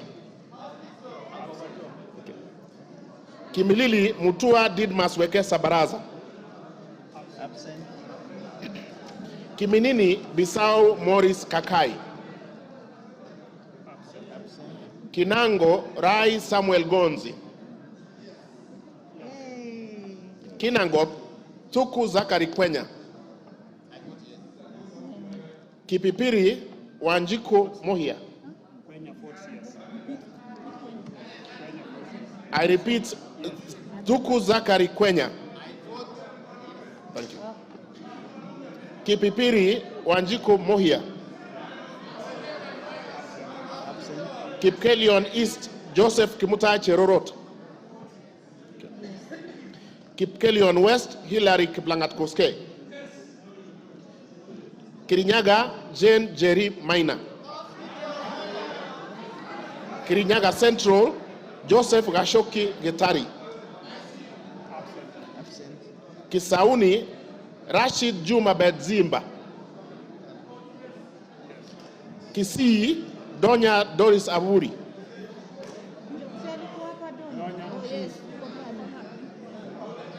Okay. Kisumu Ruth Odiambo Odinga Busia. Kisumu Central Joshua Odongo Oron. Kisumu East Shakil Ahmed Shabir Ahmed. Kisumu West Rosa Akinyi Buyu. Kitui Irene Mudhoni Kasalu. Kitui Central Makali Benson Mulu. Kitui East Nimrod Mbithuka Mbai. Kitui Rural David Mwalika Mboni. Kitui South Rachel Kaki Nyamai. Kitui West Edith Vethi Nyenze. Kitui Chache North Nyakundi Jafeth Mokaya. Kitutu Chache South Anthony Kibagendi. Kitutu Masaba Clive Ombane Gisairo. Konoin Brighton Leonard Yegon. Kureso North Mutai Alfred Kibrono. Kureso South Please repeat. Can I repeat? Kureso is North Mutai Alfred Kibrono. Thank you. Kureso South Joseph Kipkoske Tanui. Kuria East Maisori Marwa Kitayama Kemero. Kuria West Matthias Nyamabe Robi. Kwale Fatuma Hamisi Masito. Kwanza Ferdinand Kevin Wanyonyi. Lafe Abdirahman Mohammed Abdi. Lagdera Abdikadir Hussein Muhammad. Laikipia Jane Wangeshi Kagiri. Laikipia East Festus Mwangi Kionjori. Laikipia North Sarah Paulata Korere. Laikipia West Stephen Washira Karani. Laisamis Joseph Lekuton. Lamu Monica Mudhoni Marufu. Lamu East Ruwaida Mohamed Obo. Lamu West Mudamas Stanley Moirori. Langata Felix Odiwor Kode. Lari Joseph Buruka Hangara. Likoni Mishi Juma Hamisi Mboko. Likuyani Innocent Maino Mugabe. Likuyani. Okay. Limuru John Keragu Chege. Okay. Loima Protas Ewesit Akuja. Luanda Dick Maungu Oyugi. Lugari, yeah, he did. Yeah, he said yes. Okay. Okay. So do we repeat? Yes. Dick Maungu Oyugi, Luanda. Okay. Nabi Nabwera Daraja, Lugari. Okay. Lunga Lunga, Mangale Munga Chiforomondo. Lurambi, Titus Hamala Mukwana. Mara, Japheth, Lurambi, Titus Hamala Mukwana. Okay. Japheth Miriti Kareke Mbuki, Mara. Kamene Joyce Machakos.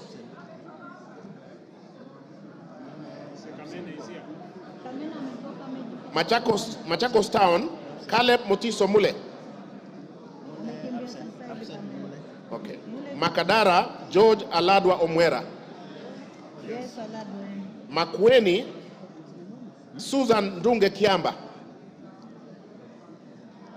Makueni, Rose Museo Mumo. Malava, Moses Malulu Injendi. Malindi, Amina Laura Mnyazi. Mandera North, Bashir Sheikh Abdullahi. Yes, we have. Mandera, Sheikh Umulkhair Kasim. Mandera East, Hussein Waitan Muhammad Abdirahman. Okay. Mandera South, Abdul Ibrahim Haro. Mandera West, Adan Haji Yusuf. Manyata, John Gitonga Mwaniki Mukunji.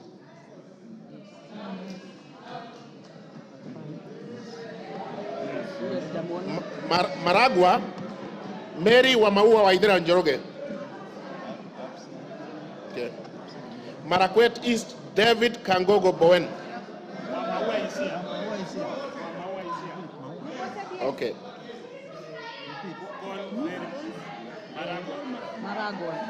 Okay.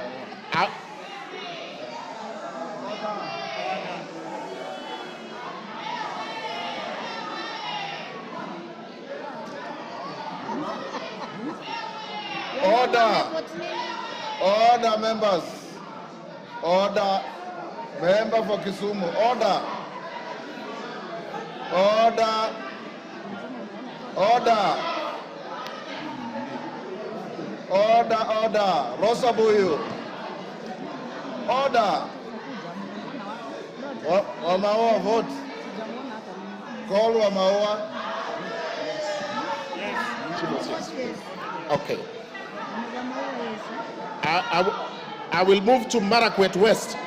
Timothy Kipchumba Toroitich.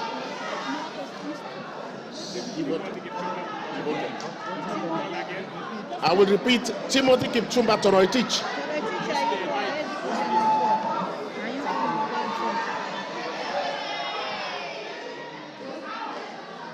Order, Rosabu, you are out of order. Order. Obawa, just sit down. Order. Go on, Kiroi. Timothy Kipchumba Toroitich, Marakwet West. Marsabit, Wako Naomi Jilo.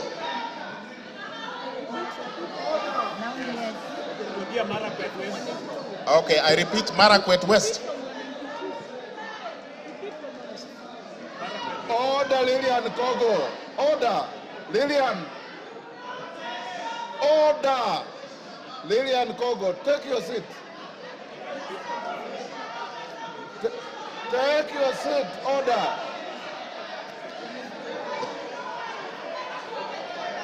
Go on. Marakwet East, David Kangogo Bowen. Thank you.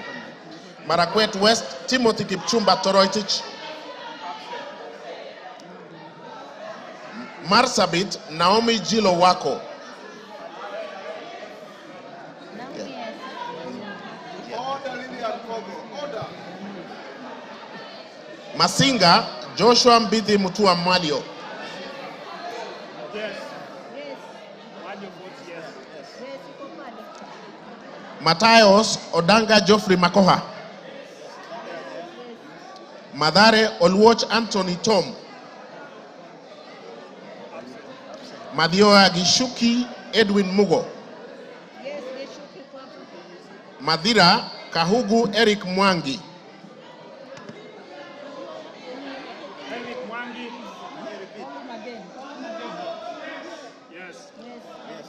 Madioya Edwin Mugo Gishuki. Madioya is there, yes. Okay. Madira Eric Mwangi Kahugu. Thank you. Matuga Kasim Sawa Tandaza. Matungu Peter Oscar Nabulindo. Matungulu Stephen Mutinda Mule. Mavoko Patrick Makao Kingola. Mbere North Geoffrey Kariuki Kiringa. Mbere South Bernard Muriuki Nebat. Mboni Nzioka Erastus Kevasu. Mboni Nzioka Erastus Kevasu. Okay. Meru Elizabeth Karambu Kailemia. Karambu Kailemia Meru. Migori Muhammad Fatuma Zainab. Mogotio Ruben Kiborek. Moiben Phyllis Chepkemo Barto.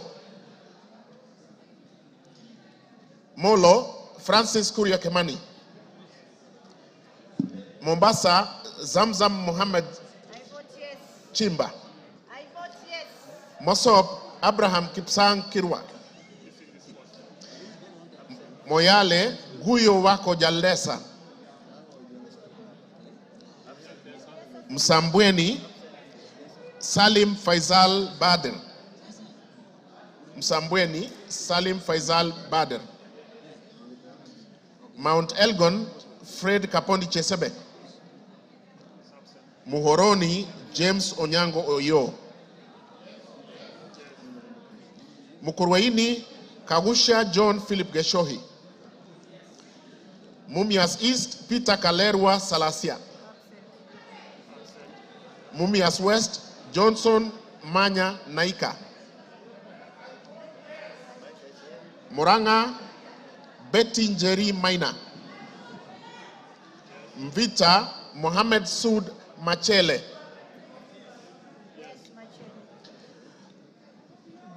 Mwala Musau Vincent Musioka. Mwatate Peter Mbogo Shake. Mwea Mary Maingi. Mwingi Central Gideon Mutemi Muliungi. Mwingi North Paul Musimi Nzengu. Mwingi West Charles Ngusi Anguna. Nairobi City Esther Mudhoni Pasaris. Naivasha Jane Wanjiru Njeri Kihara. Nakuru Liza Chepkori Chelule. Nakuru Town East David Gikaria. Nakuru Town West Samuel Arama. Nambale Mulanya Geoffrey Ekesa.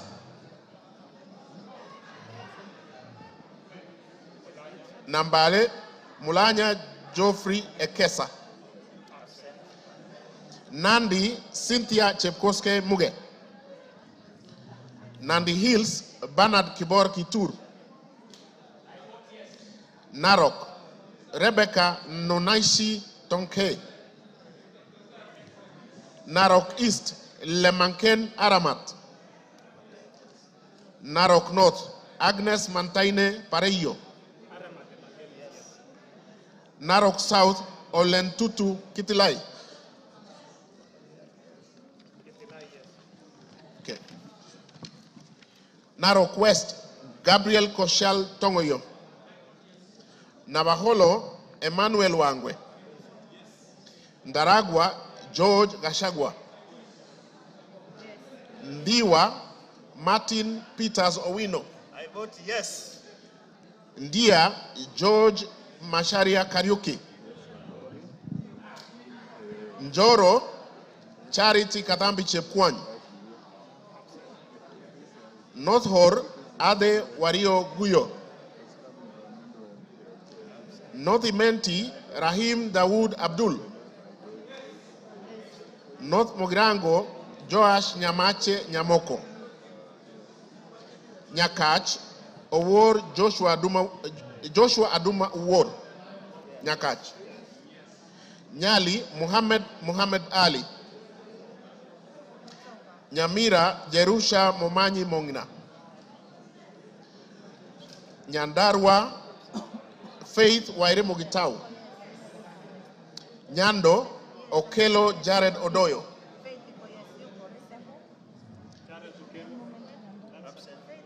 Jared Okelo Odoyo. Nyaribari Chache. Tayari amevote. Nyaribari Chache, Janda Zahir. Nyaribari Masaba, Daniel Ogwoka Manduku. Nyatike, Tombo ya Odege. Nyeri, Rahab Mokami Washira. Nyeri Town, Duncan Maina Madenge. Oljororok, Michael Mwangi Mushira. Olkalau, David Juguna Kiaraho. Odaya, Michael Wambogo Wainaina. Pokot South, David Losiakao Kosing. Rabai, Mupe Anthony Kenga. Rangwe, Lilian Achiengogo. Rarieda, Paul Rangwe, Gogo Lilian Achieng. Thank you. Rarieda, Paul Otienda Molo. Rongai, Paul Kibet Chebor. Rongo, Paul Abuor. Roy Sambu. Okay. Roy Sambu, Agustin Kamande Muafrika.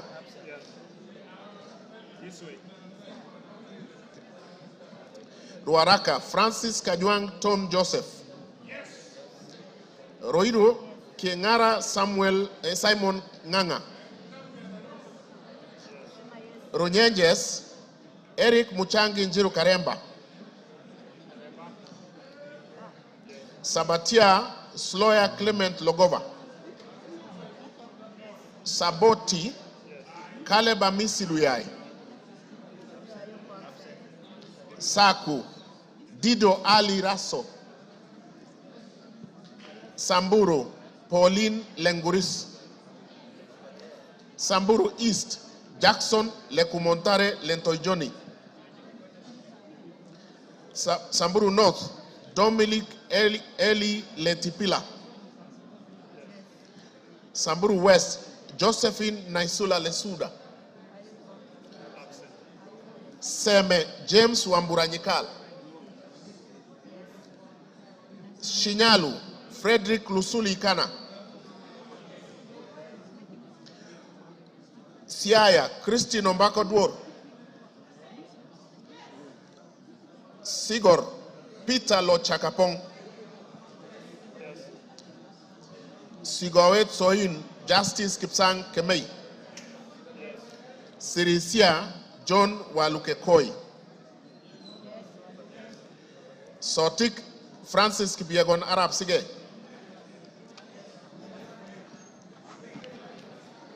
Saudi Menti, Dr. Shadrach Mwiti Idenji. South Mogirangos, Silvanas Osoro Nyego. Soy, David Kiplagat. Starehe, Mwago Amos Maina. Suba North, Millie Grace Akoto Diambo. Suba South, Karoli Omondi. Subukia, Samuel Kinudia Gashobe. Suna East, Mohammed Junet Sheikh Nu. Suna West, Peter Francis Masara. Okay. Taita Taveta, Lydia Haika Mnene Mizige.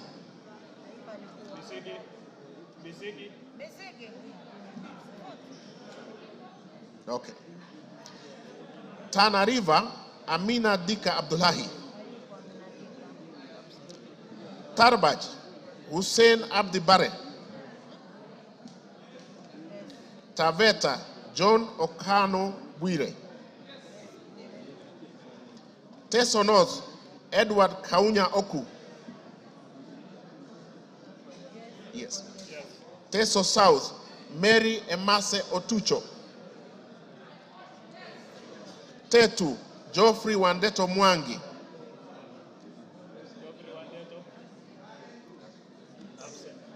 Tharaka, George Getonga Murugara. Tharakanithi, Susan Nguginduyo. Thika Town, Alice Wamboi Nganga. Tiati, William Kamket Kasait. Tigania East, Lawrence Puruaburi. Tigania West, John Kanywidia Mutunga. Tinderet, Julius Melik Biwot. Tongaren, John Murumba Chikati.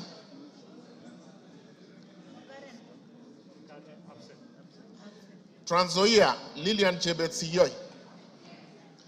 Tarbo, Janet Chepkemboy Sitiene. Turkana, Cecilia Asinyen Nyetit. Turkana Central, Joseph Namuar Emathe. Turkana East, Nicholas Ngikor Gikolong. Turkana North, Paul Ekwom Nabuin. Turkana South, John Ariko Namoit. Turkana West, Daniel Epuyo Nanok. Wasingishu Gladys Jepkoske Boss. Ugenya David Omochieng. Uriri Mark Ogola Nyamita. Vihiga Kevai Ernest Ogesi Kagesi. Vihiga Beatrice Kahai Adagala. Voi Hamis Chome Abdi. Wajir Fatuma Abdi Jeho. I vote yes. Wajir East Aden Daoud Mohammed. Wajir North Ibrahim Abdi Sane. Sane. Wajir South Mohammed Aden Ado. Wajir West Yusuf Mohammed Farah. Webuye East Martin Pepela Wanyonyi.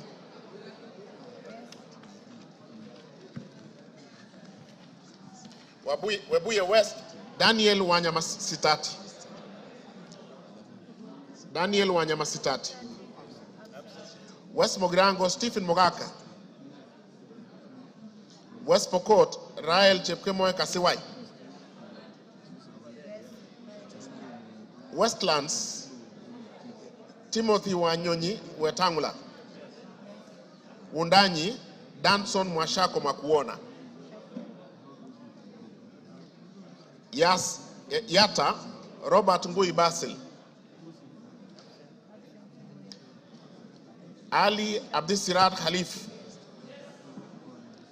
Sabina Wanjiru Chege. Joseph Hamis Sidena. Suleka Hulbale Harun. Dorothy Mudoni Ikiara. Jackson Kipkemoy Koske.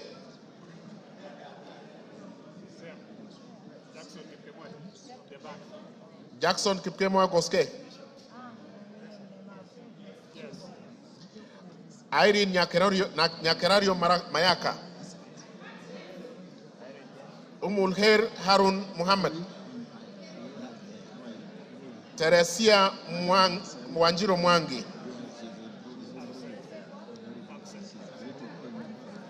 Abubakar Ahmed Talib.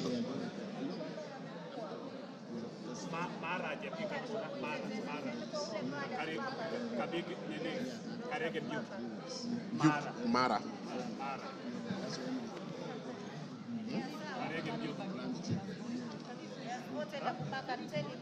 Yeah.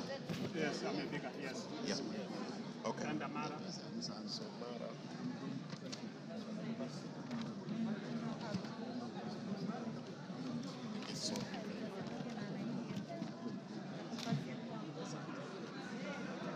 Mara, Jafet Miriti Kareke Mbuki.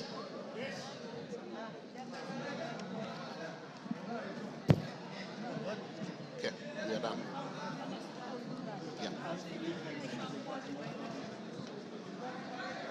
Order, members. Is there any member who has order, Kiborek? Order. Is there any member who has not had his or her name?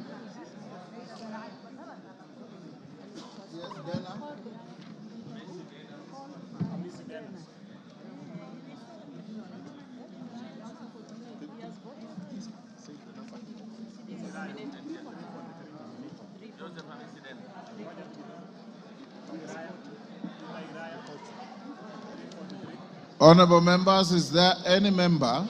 Yes. Yes. Joseph Wainaina Iraya.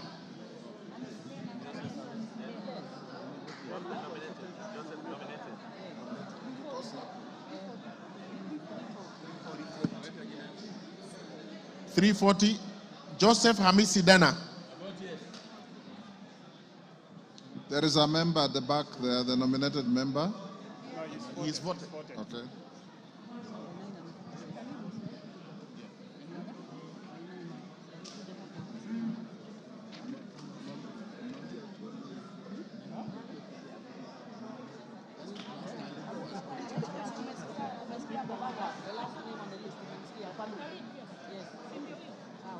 Honorable members, order, honorable members, is there any member who has not been called out on the roll call? No member.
Could the Honorable Member for Loima, Honorable Protas Ewesit Akuja, come to the front, please?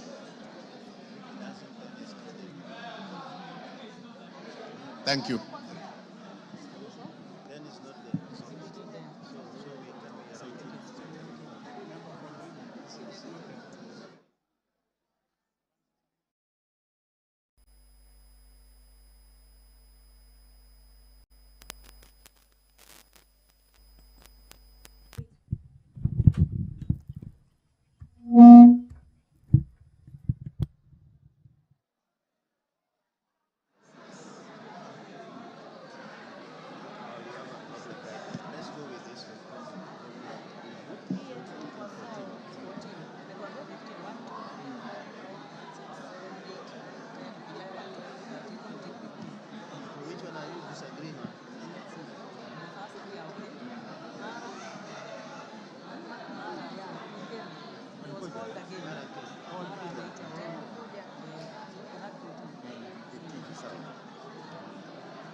Good afternoon.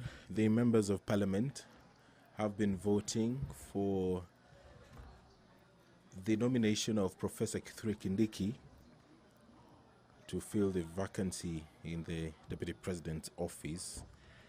This voting by roll call was necessitated by the failure of the electronic system, and that roll call has been taken, and tallying of the votes is currently underway. So in a couple of moments we will get the result of the exercise that has been taking place, but just to familiarize with the standing orders on voting and divisions. Standing Order 73, roll call voting. When the Speaker directs a roll call voting to be taken, the division bell shall be rung for 10 minutes. The names of one teller for the ayes and one teller for the nays shall be submitted to the Speaker, and the Speaker shall direct the tellers to take seats at a designated place, which we saw a couple of minutes ago. At the end of 10 minutes, the Speaker shall direct the doors to be locked and the bar drawn, and no member shall thereafter enter or leave the House until the roll call vote has been taken. When the doors have been locked and the bar drawn and the names of the tellers have been announced, the Speaker shall put the question again and direct the clerk to call out the names of members in alphabetical order in the presence of the tellers. When called out, each member shall thereupon rise in his or her place and declare assent or dissent to the question in the following manner: I vote yes, or I vote no, or I abstain, or use appropriate Kenya Sign Language. That is according to Standing Order 73 of the National Assembly. After the clerk has read the last name in the division list, the tellers shall present the result of the roll call vote to the Speaker, who shall thereupon announce the result of the vote to the House. So we are waiting for that process to conclude. On your screen, you can see there's that activity taking place. The tellers are standing to the left of the screen. Just in front of the Speaker is the Member of Parliament for Endebess, Honorable Dr. Robert Bukose, and the Member of Parliament for Ndewa constituency there on your screen, Honorable Owino, who is also a teller, and they are being assisted by the clerks.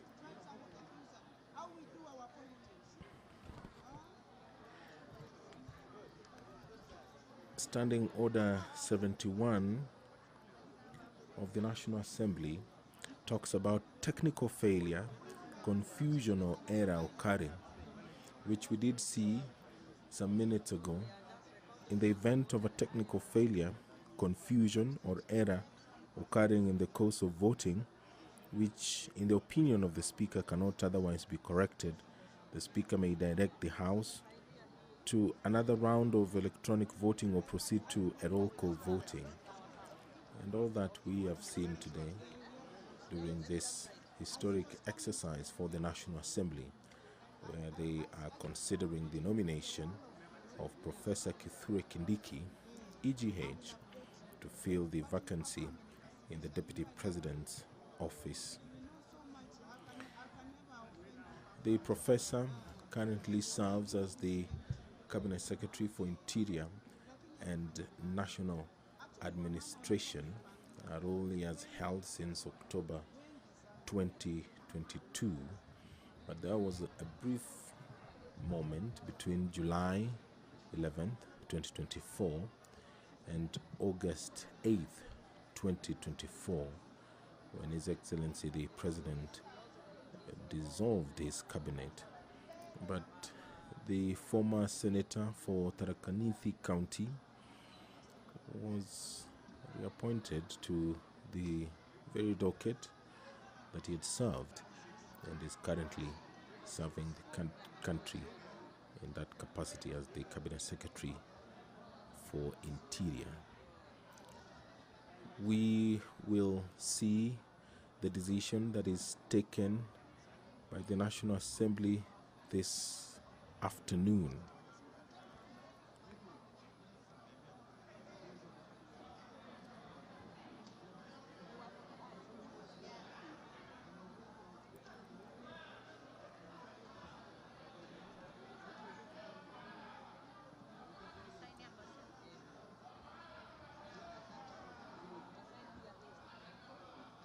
Order, honorable members, order.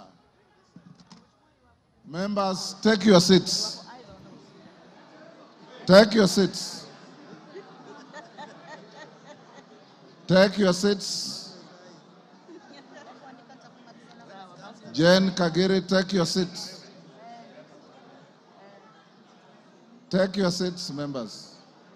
Karemba, take your seats. Ruku. Take your seats.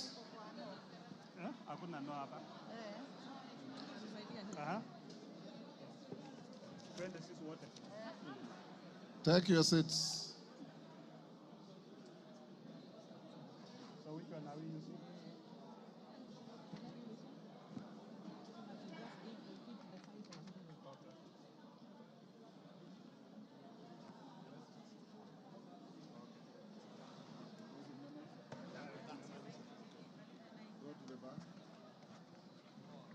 Tell us, go to the bar.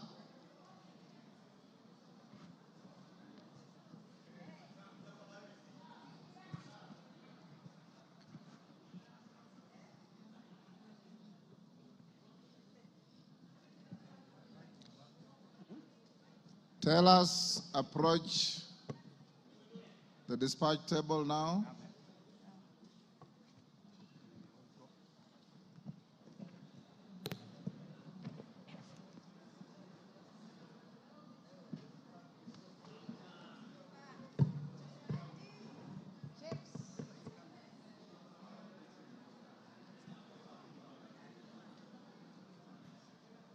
Who is your team leader, Bukose? Honorable Speaker, on the voting, abstentions 0, nays 0, ayes 236.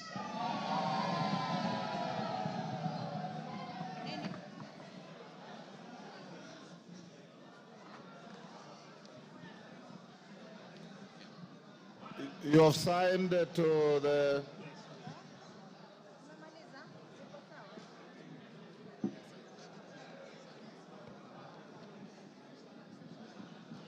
Order, honorable members. Order. Order. Who is that member? Hillary. Take your seat. Honorable members, the vote on the nomination of Professor KITHURE Kindiki to fill the vacancy in the office of the Deputy President of the Republic of Kenya is as follows. Abstentions, nil. Noes, nil. Ayes, 236. Present and voting, as we had advised you earlier, the vote is overwhelmingly yes. So the nomination is herewith declared passed by the House, and the Speaker will transmit the results to the President and the Speaker will also sign a Gazette notice to this effect that the nominee for Deputy President has been duly voted by the House and approved. Approval is not applicable here. Has been voted by the House and therefore will transmit to the appointing authority to proceed with the appointment. He is now Deputy President-elect.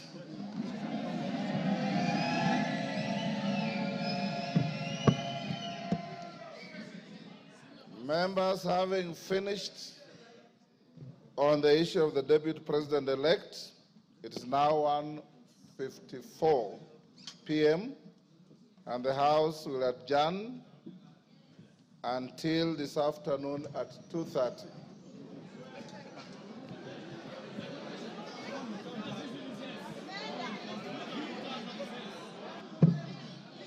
Order. If you wanted to break now, the majority leader would have approached the chair.